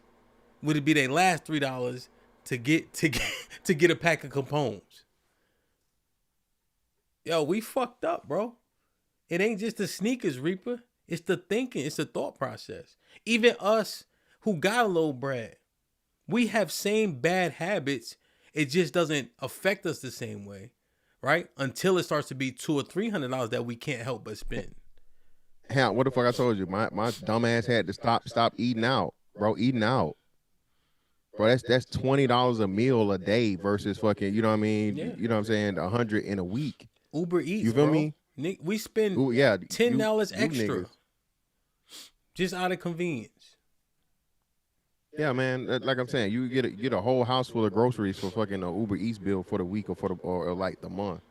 But like you said, man, it's not just that. It's just poor fucking spending habits and shit because we haven't. You gotta literally learn it on our own because it's not instilled in us as kids. And these other groups of people though, they teach they motherfuckers about investment, bro, in high school. They kids that the private schools they go to got economics classes, bro. You feel me? Yeah, real shit. Oh, it's 3%. One more. Salute the Reaper in the building with the $10 says you can be concerned on national affairs and take advantage of price distortions. Mr. Fantastic keeps moving the goalposts. Where was the arbitrage talk with Obama in office? Be consistent. Okay, arbitrage is as far as what though? That's what I mean. I mean, Obama, like I said, did a whole bunch of shit. Obama is the reason why we're here. Reaper, if you do the research, the fact of the matter that Obama did the whole too big to fail shit, and he didn't let the shit happen, and he didn't want to come in, which that would have been the easiest time, but he was more concerned with being reelected and understanding the gravity of that, to where he allowed the fucking the bailouts, right? That's why we're in this position, Reaper. It literally started with Obama from a monetary standpoint. QE and all this other shit and whatever quantitative easing started with Obama, bro. So again, Obama got none of the criticism then because none of us understood what it was. We just saw stimulus checks. We saw fucking shit. What was the money HAMP to buy the house? You got an extra $10,000 to buy your fucking home and this shit. We was just he sent the life raft. Lo and behold, now though, because you didn't let the fucking proper cycle go through, we're dealing with the shit in 2026. And I'm not saying Trump didn't play a part in it too. Trump played a part when he cut the fucking stimulus checks in 2020 during the lockdowns and shit, right? So again, but we had a conversation, but y'all only want to hear it from one. Y'all only want to hear it from one side, and that's the part y'all don't get. I don't give a fuck about Trump. I don't give a fuck about Obama. I don't care about any of these politicians because they're two sides of the same coin. I understand these motherfuckers. This is WWE, bro. Politics is WWE. I believe in motherfucking selected more so than elected. Okay, again, I'm a tinfoil nigga. I don't know whatever y'all think y'all know, bro. I know just as much, if not more.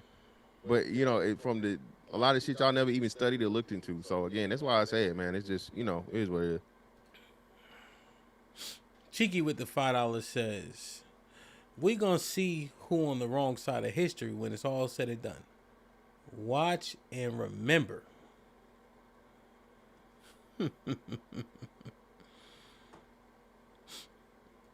Dale Lee with the $2 says, "Shout out to Money Talk on Discord." That's a fact, man. Please get in there.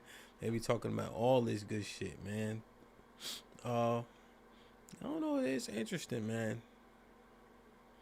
I don't know. A lot of poor habits, man. We live in a gluttonous country. A lot of things we do, I think we see very similar modus operandi from the government as well. I think we have a lot of poor spending habits, societally, but it just don't have the same impact with the liquidity, if you don't have the disposable. I mean, yeah, that's the big part of it, Ham. Like I said, and I mean, let me say this, Ham. We get up out of here, man. Listen, y'all. 100K is great money. Okay. $100,000 is great fucking money. All right. It's not what you make, it's what you keep. It's how you spend the fucking money. There are only even if you look at it, bro, it's only maybe 10 places in the fucking country, dog. Okay. It's less than 1%. I don't know how many cities there are in the fucking country and how many counties, dog.